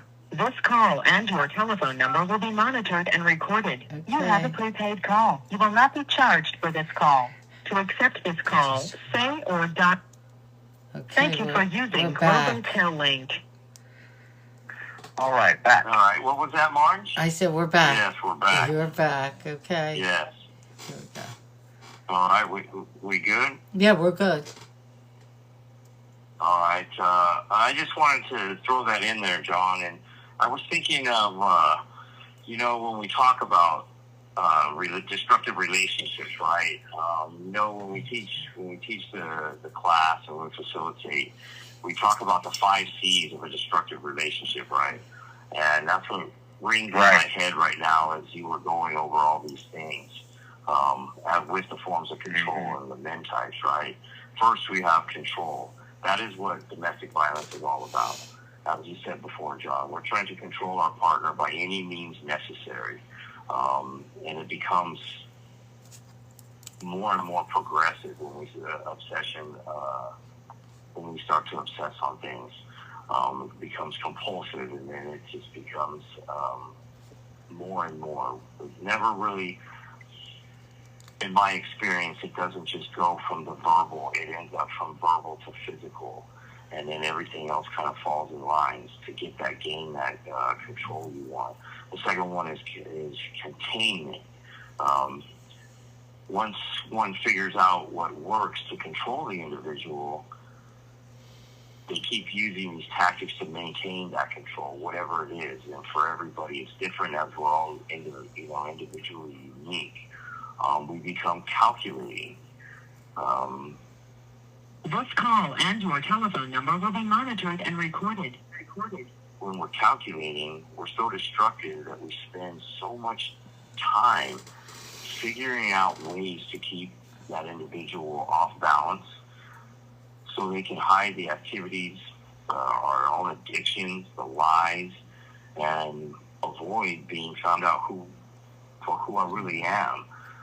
These were tactics that I used, I use condescending ways, the put down, the insults, the emotional barrage of jokes that are demeaning. This call and your telephone number will be monitored and recorded. That really shows contempt for an individual, not loving, caring, supportive ways, giving affirmations, the complete opposite, There's no real connection. It's actually negative.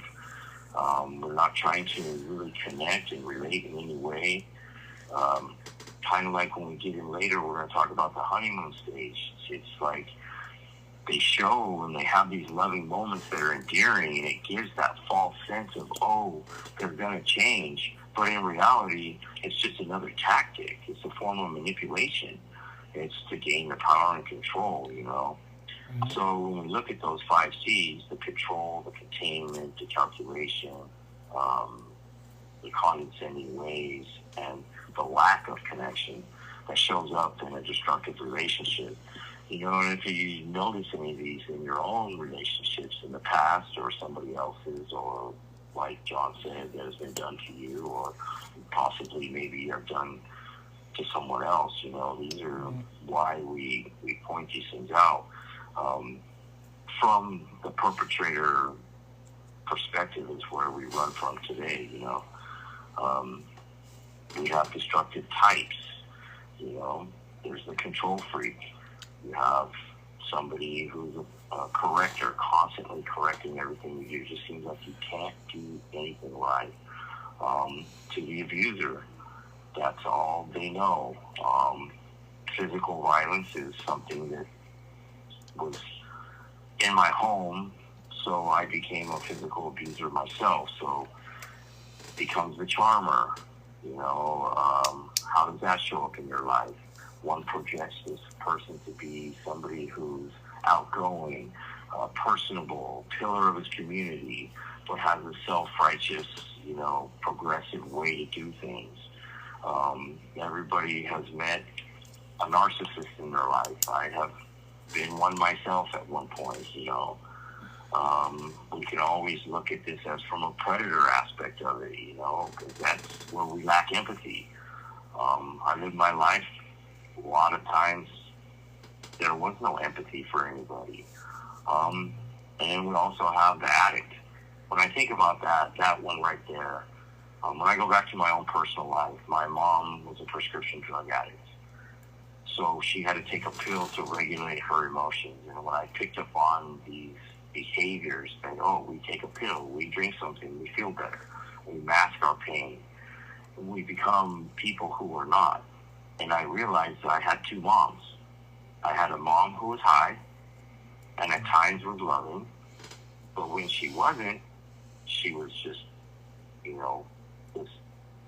this person that was very difficult, and she was very abusive physically, verbally, emotionally.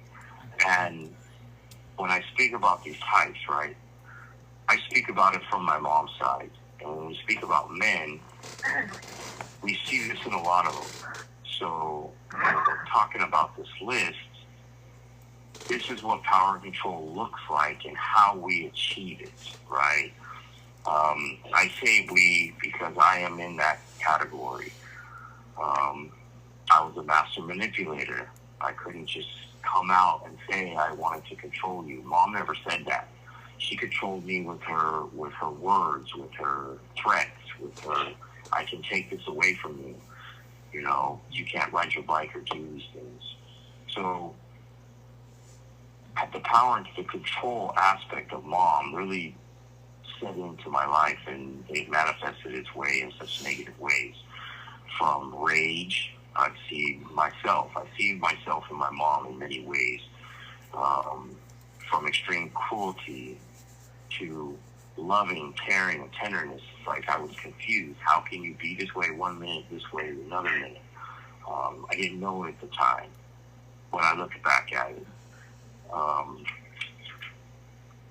I just, oh man, that's kind of tough for me too.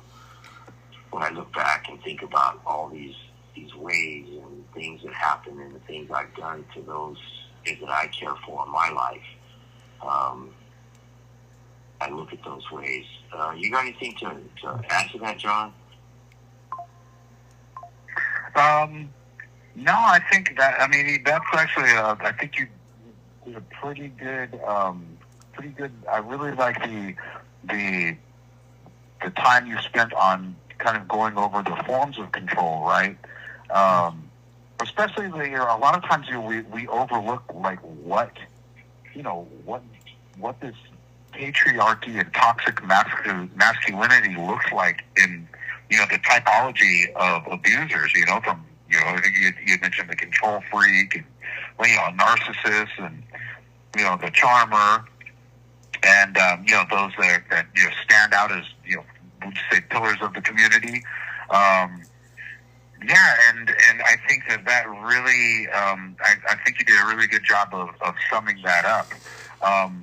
It makes me I think like a logical step in our conversation might be to actually look at the way that domestic violence actually comes into being. I think I was thinking first maybe really talking about the cycle of domestic violence, but I think we might get to that in a little bit. But I'd like to, if it's all right with you, Josh, to kind of discuss what the domestic violence and abuse lifeline actually looks like where it comes from and how it kind of forms.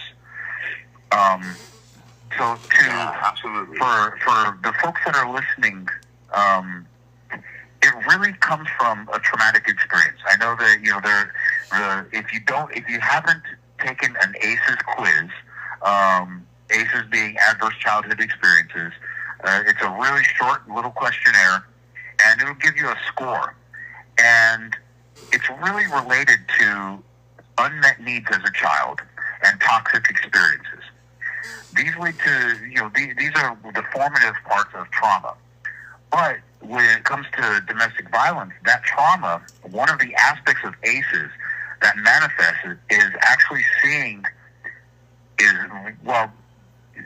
domestic violence and also being taught domestic violence through seeing forms these trauma connections in us as individuals.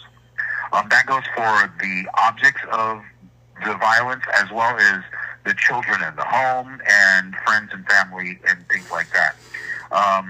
Now, if you're a direct victim of domestic violence, that's another key aspect, right? But if there's been any kind of participation in domestic violence, these all lead to these trauma cues in a person's life. Well, because of this trauma, it shapes our core beliefs. Now, we're kind of going over a little bit of the cognitive behavioral therapy wheel, which talks about like a triggering event causes certain thoughts, feelings, and then monitored and recorded. so a triggering event causes certain thoughts, feelings, and then subsequent behaviors. In this case, we're talking about actual, domestic abuse, and one of the key factors in this is how our core beliefs are found. These are our fundamental beliefs on the way that we see and view and interact with the world and the people around us. And if it's shaped by traumatic experiences of seeing, being taught domestic violence, or being a direct victim, or even participating in that, it shapes the way that we act out. This is the lens that we view how we interact with other people through. Unfortunately, it tends to what we call a power orientation. This is a view of power. It's a mode of thinking. It's actually a distorted view of the world that looks at this as a need to fulfill a power vacuum. Now, because of this power and control view of a relationships, This call and your telephone number will be monitored and recorded. it places the perpetrator of domestic violence in this position of being the central figure, the superior, and actually deserving of this position of superiority over someone else. It also because of these core beliefs and the way that domestic abusers view those around them and those that they come in contact with. It formulates this desire to have not only the control and the power, but actually the personage of that other, the object of the violence, which leads to these expectations. With toxic masculinity, it adds this concept that of servitude, which we talked about earlier. The tools for this are actually power and control. Josh and I both kind of touched on this a few minutes ago, and they include all of those really, really bad aspects, intimidation and isolation, manipulation, and all the Asians that are really yucky and bad, and those things that we want to keep out of our lives. Those are the tools that are used. And this leads to the method. This leads to what we're going to talk about here shortly. As soon as we'll talk about some trauma aspects of it first. But this also has to do with this power and control wheel, these 8 types of abuse that we considered earlier, and then the means that an abuser actually protects themselves, which is through denial. It also is when you take this denial and you add to it this idea of toxic masculinity. You have 60 seconds remaining. That what it does is it actually part of toxic masculinity is it looks at the other person no longer as another person, but as an object of not only desire, but more importantly, an object to be controlled. And You have 60 seconds remaining. it's super yucky stuff. It's dehumanizing, and the result is an adverse effect impacting all kinds of victims, whether it is your spouse or your children or those people around you. It's really, really destructive, and it leads to more trauma, which I think when we come back from this little break here and call back, we'll talk about what that trauma looks like.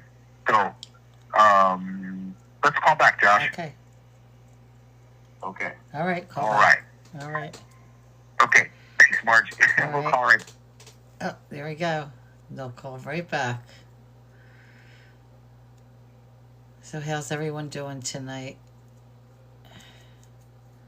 And everyone, thank you for tapping and thank you for the gifts. I can't say it out loud when they're talking, but thank you so much. I appreciate you.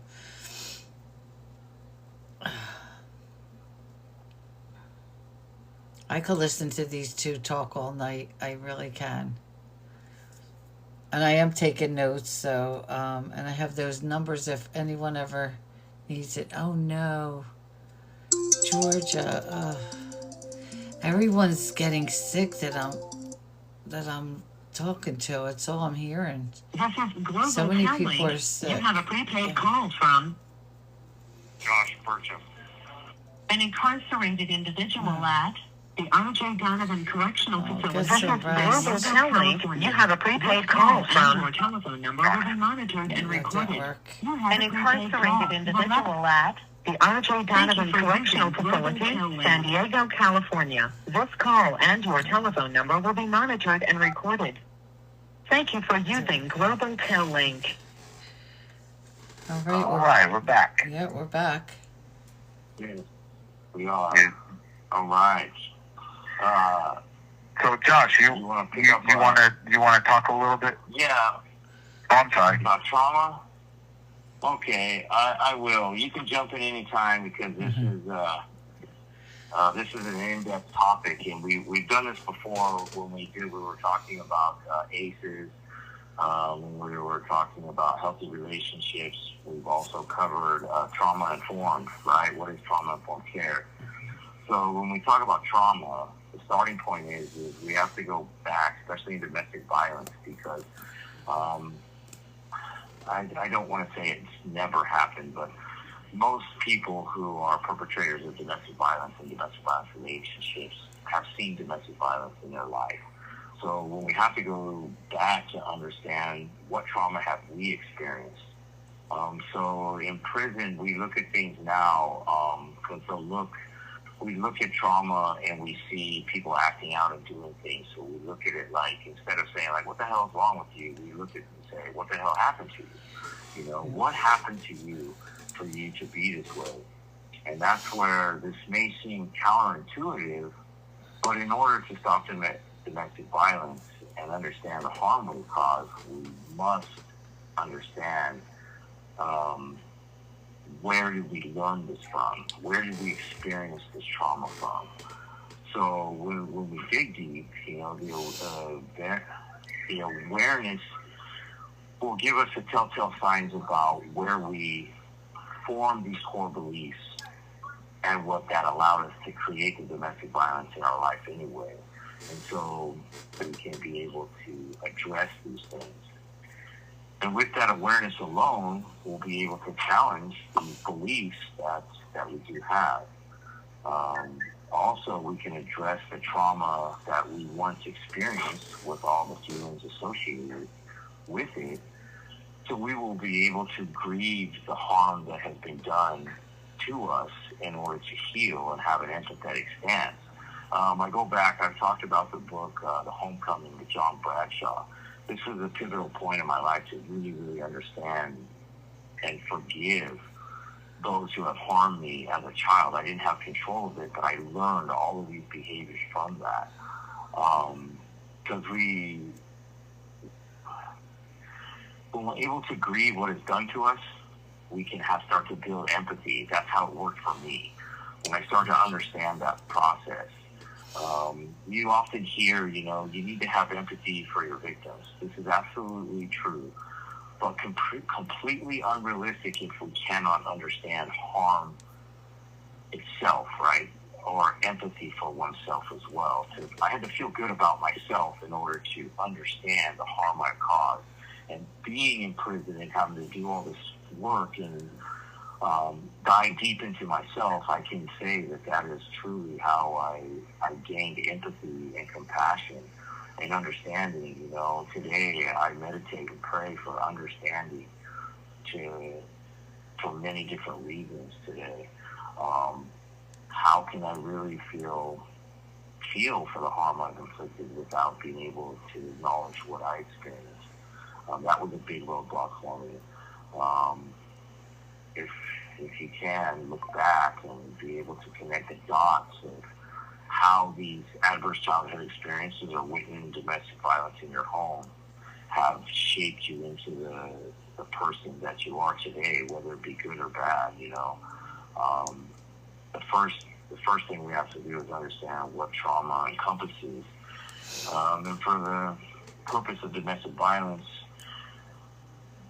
we are traumatized by domestic violence when we have been victimized by domestic violence as a child or young adult.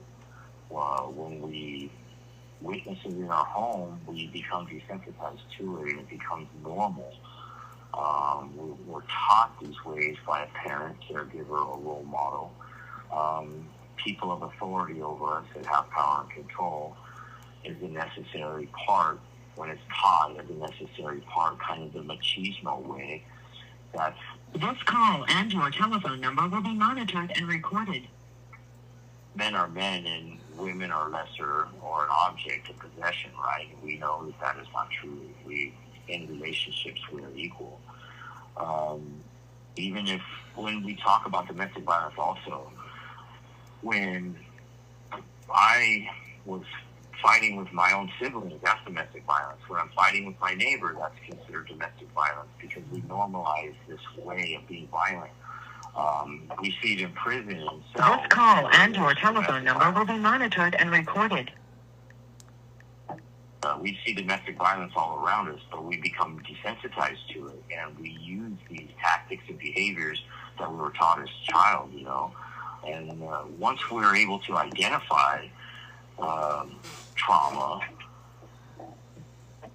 we can get to the details of what trauma was as well. And that's the part where I really had to describe to myself in writings and talking with others about what was this that I felt, you know, before I could be able to use words that how I felt, because I was told to suppress a lot of these emotions. Today I can do that. I can put labels on emotions, and when I was able to label my emotions, I was better to understand trauma, and not only the trauma that was inflicted on me, but the trauma that was that I inflicted upon other people. You know, how did I react to the event? Was I scared, angry? Was I hurt? Was I humiliated? Did I feel abandoned? What were those things, right? And how did I feel about myself? Did I feel good? Was I loved? Was I not wanted? Was I, you know, defective? Well, that was a huge thing. I was less than to my mother. I was compared to an older sibling, and it was a toxic environment. You know, how did I deal with or cope with the domestic violence? You know, I began to act out. I imitate the behaviors that turn into the man I am today. You know, not today, the man I was. You know, I used substance abuse because I saw my mother use it. These were things that the trauma that I experienced were also my life lessons, which brought me into my core beliefs. When one experiences trauma, if you're going to school to learn these things without even understanding that you're learning them, it's a school of dysfunction, and the classroom is the home. And when we think of that, like, that's the truth when I look back at it. You know, some people learn these things in the street. My brain as a child is like a sponge. It's taking in the event and learning from it. The typical example would be a child victimized by domestic violence who learns that those who are supposed to care for them will hurt them. So it brings on not only not being safe, but I can't trust anybody. So I have a problem in my relationships, not being able to trust people. You tell me one thing, but you do another. That is a huge character defect of mine that I still work on to this day. In prison, it's hard to trust people. John has been instrumental in person in my life today to be able to trust. Keith is somebody I can trust today. Tommy, I trust these individuals. They have shown me a different way, right? I've learned a deeper thought about what it is. What happened then maybe not be the same thing that's happening now, right? Yeah. Somehow I always felt that I was at fault for the problems in my home. I was always blamed. This is your fault. So I still carry those things with me today. And this is how trauma shows up in our life, right? I didn't see domestic violence in my home, but with my dad, between my dad and my mom, my dad was very passive. He was like, whatever. It was when Dad wasn't home. It was when the domestic violence came in. So I watched Mom discipline me, my older brothers, my older brother and my younger brother. So I mimicked these things. There's many different aspects of that. John, I'm going to be logged out in 2 minutes. If I don't hang up and call back, I won't be able to call back. Do you want to call back? I'm on the same page, so we're going to both have to log out and call back. Yes, I got to log all the way out, and then maybe you... This call and your telephone number will be monitored and recorded. If you've got something... Okay, all right, Marge. We're both going to log out and log back in. Okay, sounds good. Okay. Okay. Be right back. Go ahead. Every hour, I didn't realize the tablets, I thought it was just one time they had to do it, but it's every hour they have to do it. And that's fine. It works. It works. I thought they were calling back already. But yep, every hour they have to do this. Thank you, Margie. I appreciate you. We have SpongeBob's. But thank you, everyone, for being here tonight. I think this is a good topic, especially with the Rebecca Park that we're covering, and this stuff is like really heavy, but it's a good topic to cover. And I do have those hotlines for anyone who needs the hotlines or resources, the 1-800 numbers. Oh yeah, Lisa, we're still on. And we'll probably be on for a little bit more, not much, because I know John has to get off soon. It's his bedtime. I'm surprised he's still on with us. And this will probably go on another week with them. Usually it's a 2-week. Usually it's a 3-week, but with the holiday, it will have to, it's only going to be a 2-part, I think.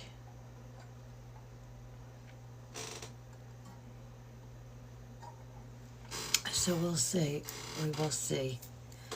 But how's everyone doing? We all have free will and the ability to make decisions. Absolutely. And like they said, it's always, it's really hard sometimes, for people with domestic, that are in these situations. Kelly, you have a prepaid call from Joshua Burcham. an incarcerated individual at the R.J. Donovan Correctional Facility, San Diego, California. This call and your telephone number will be monitored and recorded. You have a prepaid call. You will not...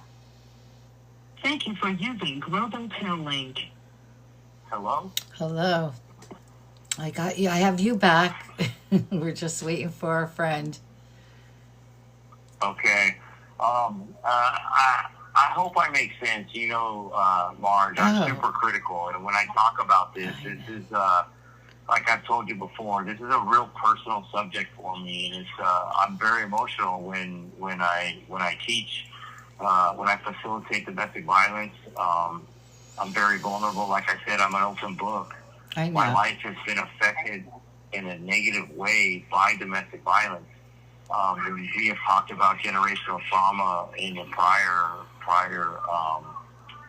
conversations, and you are good. You are doing amazing. Thank you. It just it is. Sometimes it's a lot, when we think about. By no way do I want to ever minimize or justify my actions as a grown man. When I speak about my childhood, I've forgiven my mother. I understand what generational trauma is today. It takes a lot of work to understand why we do the things we do, and I had to go back and do that and also understand the harm and the trauma I've caused in others' lives due to my domestic violence. And when I do that, it really makes me feel today. And I struggle at times accepting the things that I have done because I've treated people horribly. I was taught that violence works. You want somebody to do something, you use violence and abuse. And that's not how it works. No. Love wins. Love always wins. Be compassionate, be kind, be caring, be loving. This is what works. Even in the face of adversity, open your arms and give somebody a hug. In prison, that doesn't work real well in a hostile situation. No. But I say that because that's what I do today. I try to emulate that thought of being caring, compassionate, and understanding. I ask for that every day in my meditation and prayers is, God, please give me the understanding of the next individual. So, is John back? No, he's not back. Did he get kicked out? Yeah, it rang and I got a 60-second notice and it disconnected again. That was so strange. I think when we get the 2-minute warning after we've been on for an hour, I meant to tell him if you don't hang the call up, it will say you still have a call in progress because that call wasn't finished, that 15-minute call. So I meant to tell him that, and I forgot. Oh. So we'll keep going. We'll keep going here with trauma, and This call because it connected and it said you have 60 seconds and it just bounced out. That was really strange. Well, yeah. Hopefully he can get back in. As you know, John, I know it's about 10:30 where you guys are at. Yep, it's his bed. It's his bedtime. Yes, and he's getting close to it.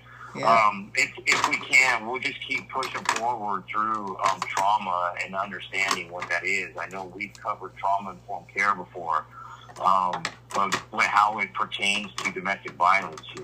Yes. Like I said, when we're taught that violence is acceptable and that's how we control people, we become perpetrators of domestic violence ourselves. Also, another form of trauma that often goes ignored, is what a child is thought to think about a woman, right?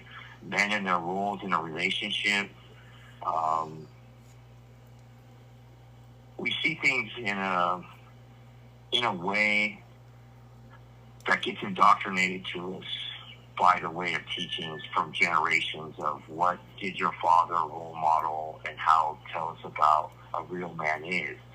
In some cultures, machismo is very relevant, right? What a real woman is in their relation to one another. How do they show up in the relationship in the home, as a mother, as a wife? What does domestic violence teach us as an expectation of what a woman should be okay with and what a man should be able to do to them, right? Through different cultures, there's different ways that's perceived, right? Some people learn that women are, you have a prepaid call. There we go. Here's the call. Yeah. Yeah, I was getting a little worried there, but we got this. I'm used to this. This happened with me and Keith a couple times, and Keith just would message me and say, "Keep going, Marge. Just you got this." He's my John. He's my John. He goes, "Keep going, Marge. You got this." Well, I know John is persistent. He doesn't give up. He will consistently be there. Hey, John. Hey, I'm back. You heard us talking about you. Yeah. Yeah, my ears were tingling. That's right. My free tablet from the California Department of Corrections was giving me some trouble, so it took me a minute to get back on. That's But fine. here we are. Yep, we're here. Yeah. Yep. Yes, it's John, the issue with these things. We were just kind of talking about now about like culture, how culture teaches us about machismo and what a woman, and we're talking about domestic violence, and right, what their role is in a relationship. That's kind of where we're at right now, where I was thinking to keep going. I know we've covered trauma in the past, the trauma-informed care. What does that look like in adolescence and in the home? So now we're just kind of moving through that as culture. Hey, Josh. Some culture. Josh. Once, Yes. Go ahead, John. Go ahead. Yeah, there's one thing that I wanted to add to that too, if you don't mind, and that's the fact that we talk about trauma and we talk about how that trauma instigates so many of these dysfunctional and maladaptive behaviors that can lead. In this case, we're talking specifically about domestic violence, but can lead to all different kinds of things. And one thing that I really want to put out there is that although we, those of us that have been abused and have abused other people, that's a real true thing. But that does not excuse bad behavior. The fact that some of us have gone through terrible things in life does not excuse us to enact terrible things on other people. And so often, we find that the victimizer pleads being the victim.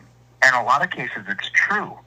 But the fact that we all know somebody from the same neighborhood we grew up in, or even the same household, that actually, could have made something of themselves and not resorted to violence or mistreating other people, takes away that argument. We are responsible for our own behaviors, and I think it's really important to put it out there that people who enact violence or abuse towards other people, although they might have been victims of that same violence, are not the victims, and they shouldn't be treated in whole or in part as victims. They should be treated with empathy, of course, but abuse on any level is wrong.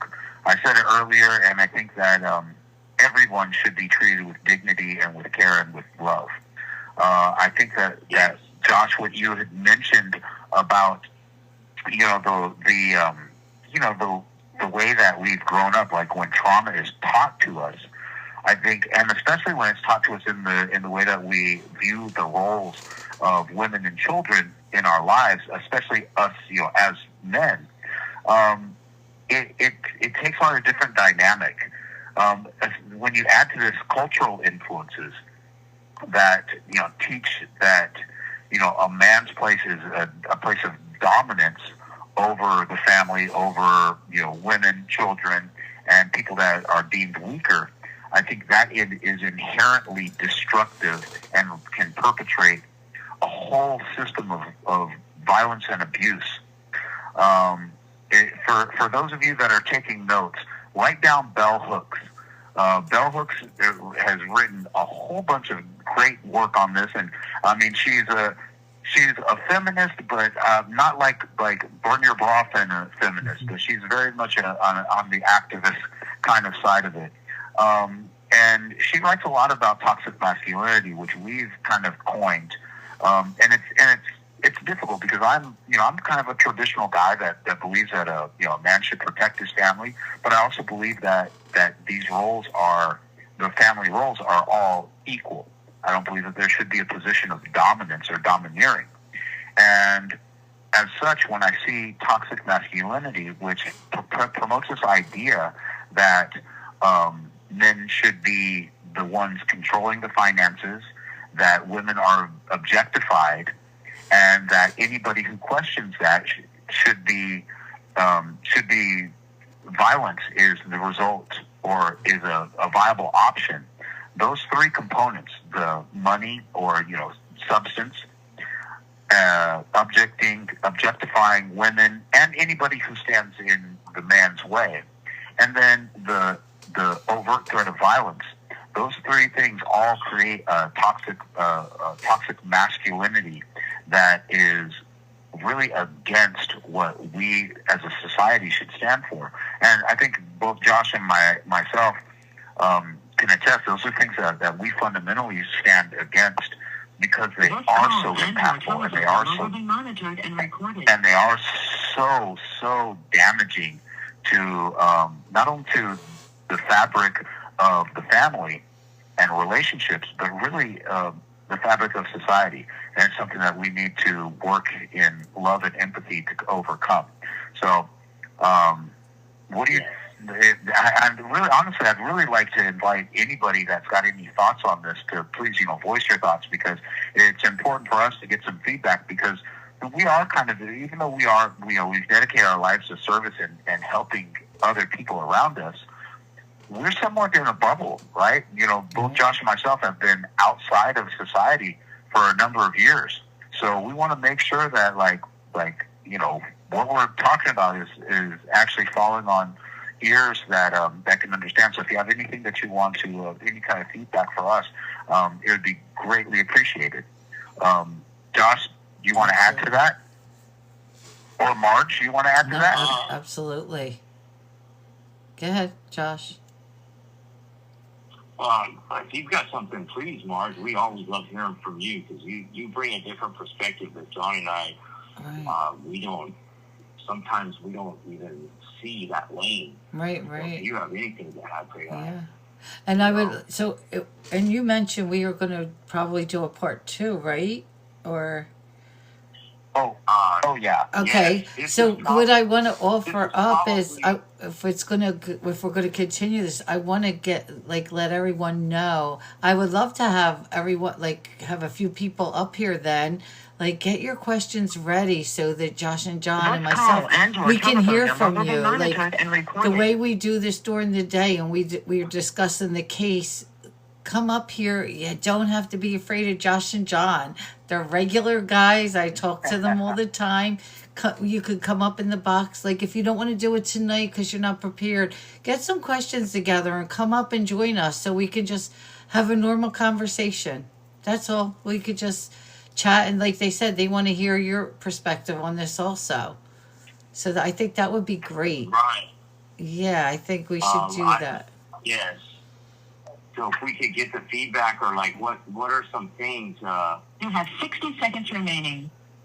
Like John said, I go back to my childhood. By no means is that an excuse. What it is an understanding of where I learned these behaviors, and now today I take responsibility, and we can learn to correct those behaviors. Right?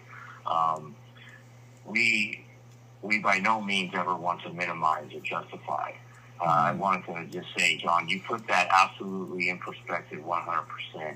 Yes, I would like to ask, especially pertaining to this case that is out there today that Marge is following, his phone's going to shut off. I know, John, are you going to call back? I know it's late. John has 9.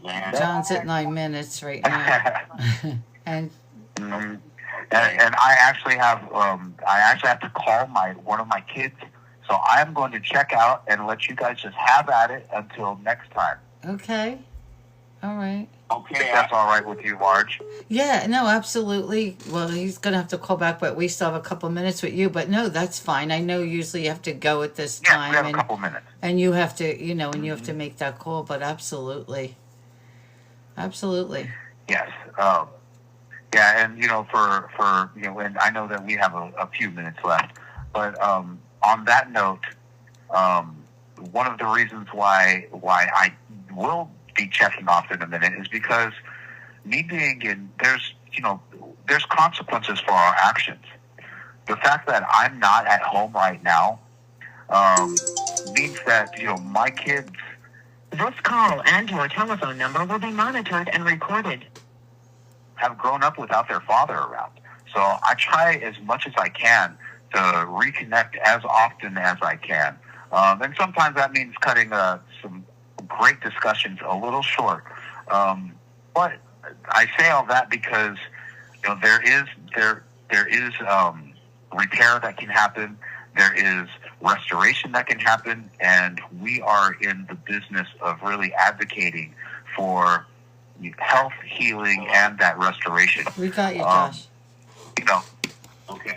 Unfortunately, sometimes it comes with some tough discussions, and this is one of those tough discussions. And I really appreciate you inviting us back for a round 2 on this, because it is such an important subject, and I can guarantee you that at the end of this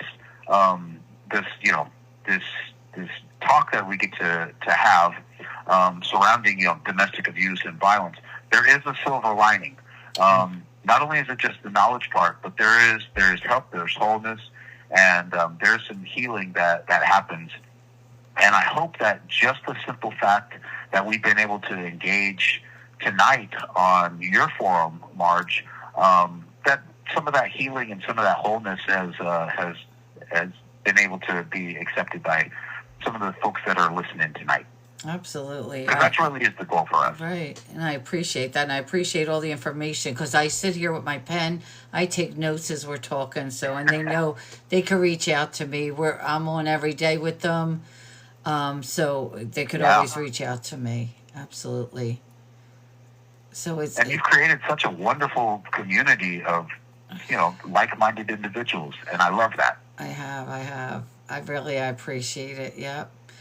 And here's my Lisa. She says, I love the JMJ show. So much knowledge, care, and empathy shown with this group. Absolutely, Lisa. Yep. Yeah. Yeah. Thank you, Thanks, Lisa. Yeah. We appreciate that. Yeah. Yes. I know. Yeah. We love some encouragements too. Absolutely. So I tell you what, maybe next week we can get some people up in the box and just to chat and let them know how you're feeling. Sure. Maybe we'll get Parker can let us know how her friend's doing, and Parker's in here every day, so Yeah. I'm just going to touch base with her, see if anything's happening with that, because I know that's not an easy situation either. No, those are tough when you see something and you want to help, right? And you want to do what you can. And they're tough situations. Yeah. And that's where we want to be real, and we want to build this community that is supportive, that is trauma-informed. How do we go about situations like this? Because if you've never been in any types of situations where we're talking about abuse, domestic violence, or any type of abuse, how do we navigate those waters? Right. When we don't know, we don't know. Right. And fortunately or unfortunately, we can look at it both ways. I'm very fortunate that I have had this time to educate myself about myself and how to navigate life in a healthy way. Yeah. And John is excellent at pointing these things out and giving me literature. And, absolutely. And our peers, the same thing. As you see, and Josh, excuse me 1 minute, because we're going to lose John soon. I'm going to let him say goodbye to everybody before it cuts him out. Okay. You have 60 seconds remaining. I knew it. I'm watching the clock. Well, John, thank you. Perfect timing, Marge. I knew it. All right. Yeah. Well, I want to thank you again. Go ahead. No, I want to thank you also, and I will message you, or maybe we could hook up this weekend and do a call if you have time. Yeah, absolutely. I will definitely make time. Okay. And I want to thank you again because this is wonderful, and we're going to have to do one where it's just all like affirmations and fun stuff because our topics are well serious, but we also like to have fun, and I think it's important for all of us to know that this life is serious, but there's light at the end of the tunnel, and this stuff can be a joy too.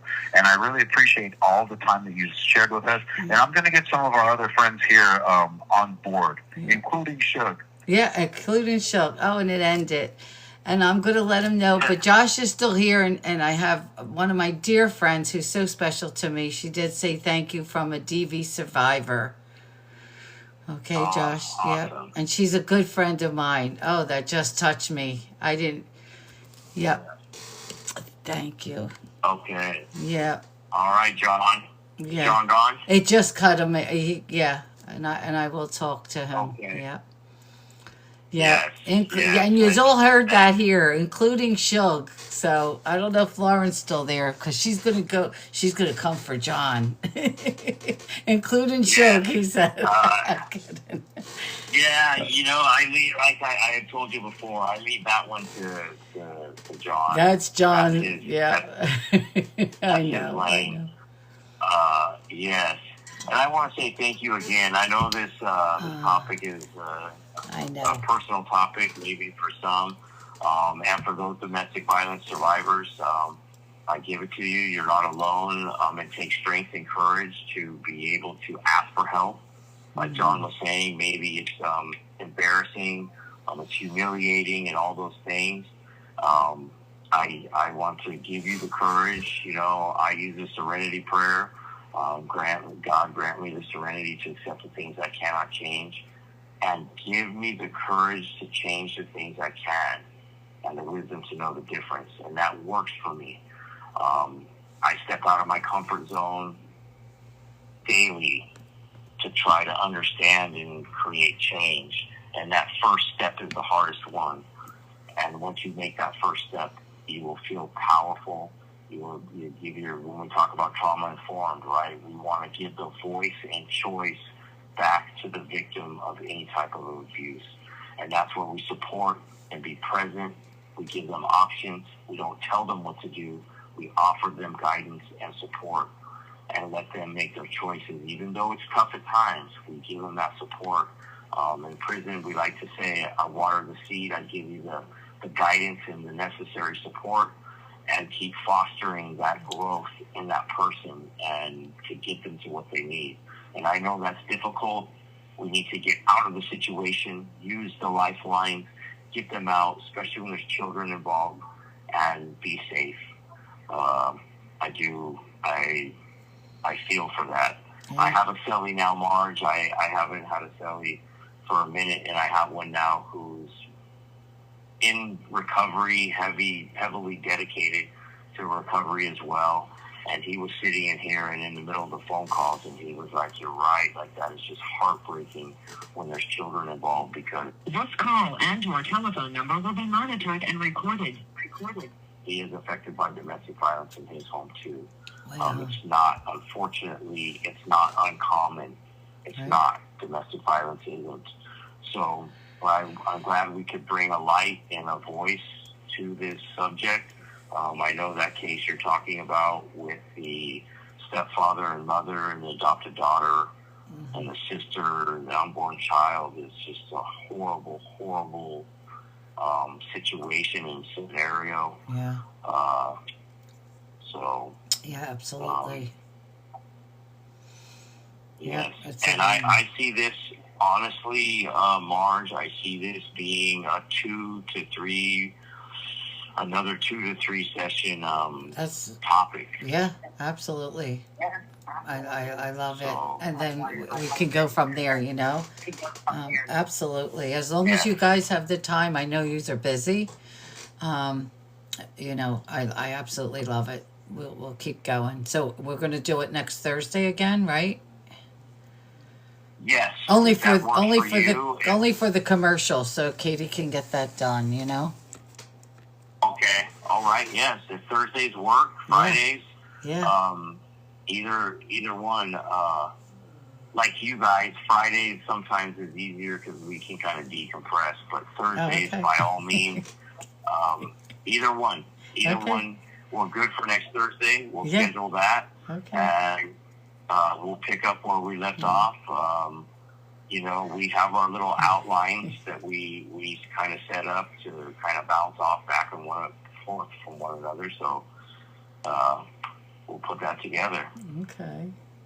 Katie's laughing because I just mentioned her and she's laughing, and because John, he asked me if we were on, and I'm like, commercial's done. It took them, they had to, it had to get approved.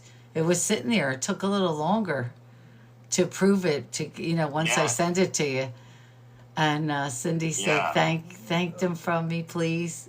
But yeah. But I really enjoyed it. So did everyone. I mean, the comments are amazing, and hopefully we can get a couple of you up here and join the chat, and we can just, everybody could talk and join in. Because it's easier if they hears your voices. It's easier if they hear you instead of me reading all the comments. So it'll be nice. And that works too. Right. And that works too if somebody's not comfortable, Exactly. That's cool. But yes, the feedback of what it is just, man, it's awesome. Thank you guys.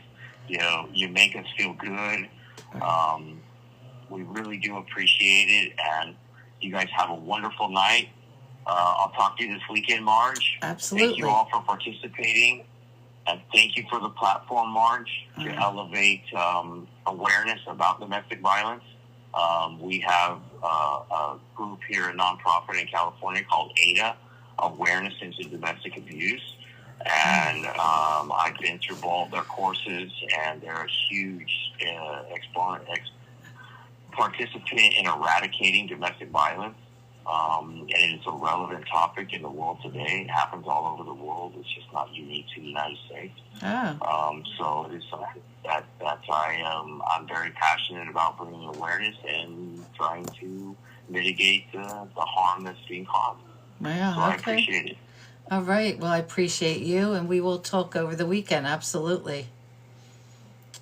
Okay. You guys have a wonderful evening. All right. Thank you, and good night. All right, Josh. Good night. All right. Bye-bye. All right. Well, that was good. I really enjoyed that. I love hearing from them, and they're so informative. If anybody needs those numbers, I have them. You can message me. I absolutely love what they do. They teach this. They have classes in prison. That's what they do. They both teach classes. And unfortunately, they end up where they are because of situations like this. I know, Georgia, very good. It's absolutely amazing. And they're both amazing. And this is what they do. They want to change their situation. And this is why I do what I do. They're not your average, they're not your average inmate. And that's why I love what I'm doing.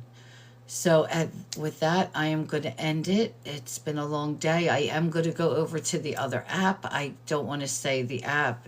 Everyone knows which one. Thank you, Georgia. If somebody wants to write it in the comment, we're going to go over there to end the night. I'm going to go over there, but I want to thank everyone who joined. I really appreciate you guys. Thank you for everything. Munchie, I will message you when I'm done. That's it. We're going to go over there. To say goodnight. I appreciate each and every one of you. Munchie, I'll be in touch with you when I'm done this. I'm going to go over there to just take off my makeup and end the night. And then I'll get in touch with you, Munchie. I'm not going to be on there much longer. So everyone, thank you so much for joining. We will have part 2 of this conversation. That's right. You're over there. We'll have part 2. So we're going to go over there. And we'll do this next Thursday night with Josh and John. So thank you so much for joining. I will see everyone tomorrow at 2:30. So, and then we have tomorrow night, we do have Keith's book reading. He will be reading his book, Trauma Unraveled, tomorrow night with Keith Erickson. So everyone have a good night, and I will see you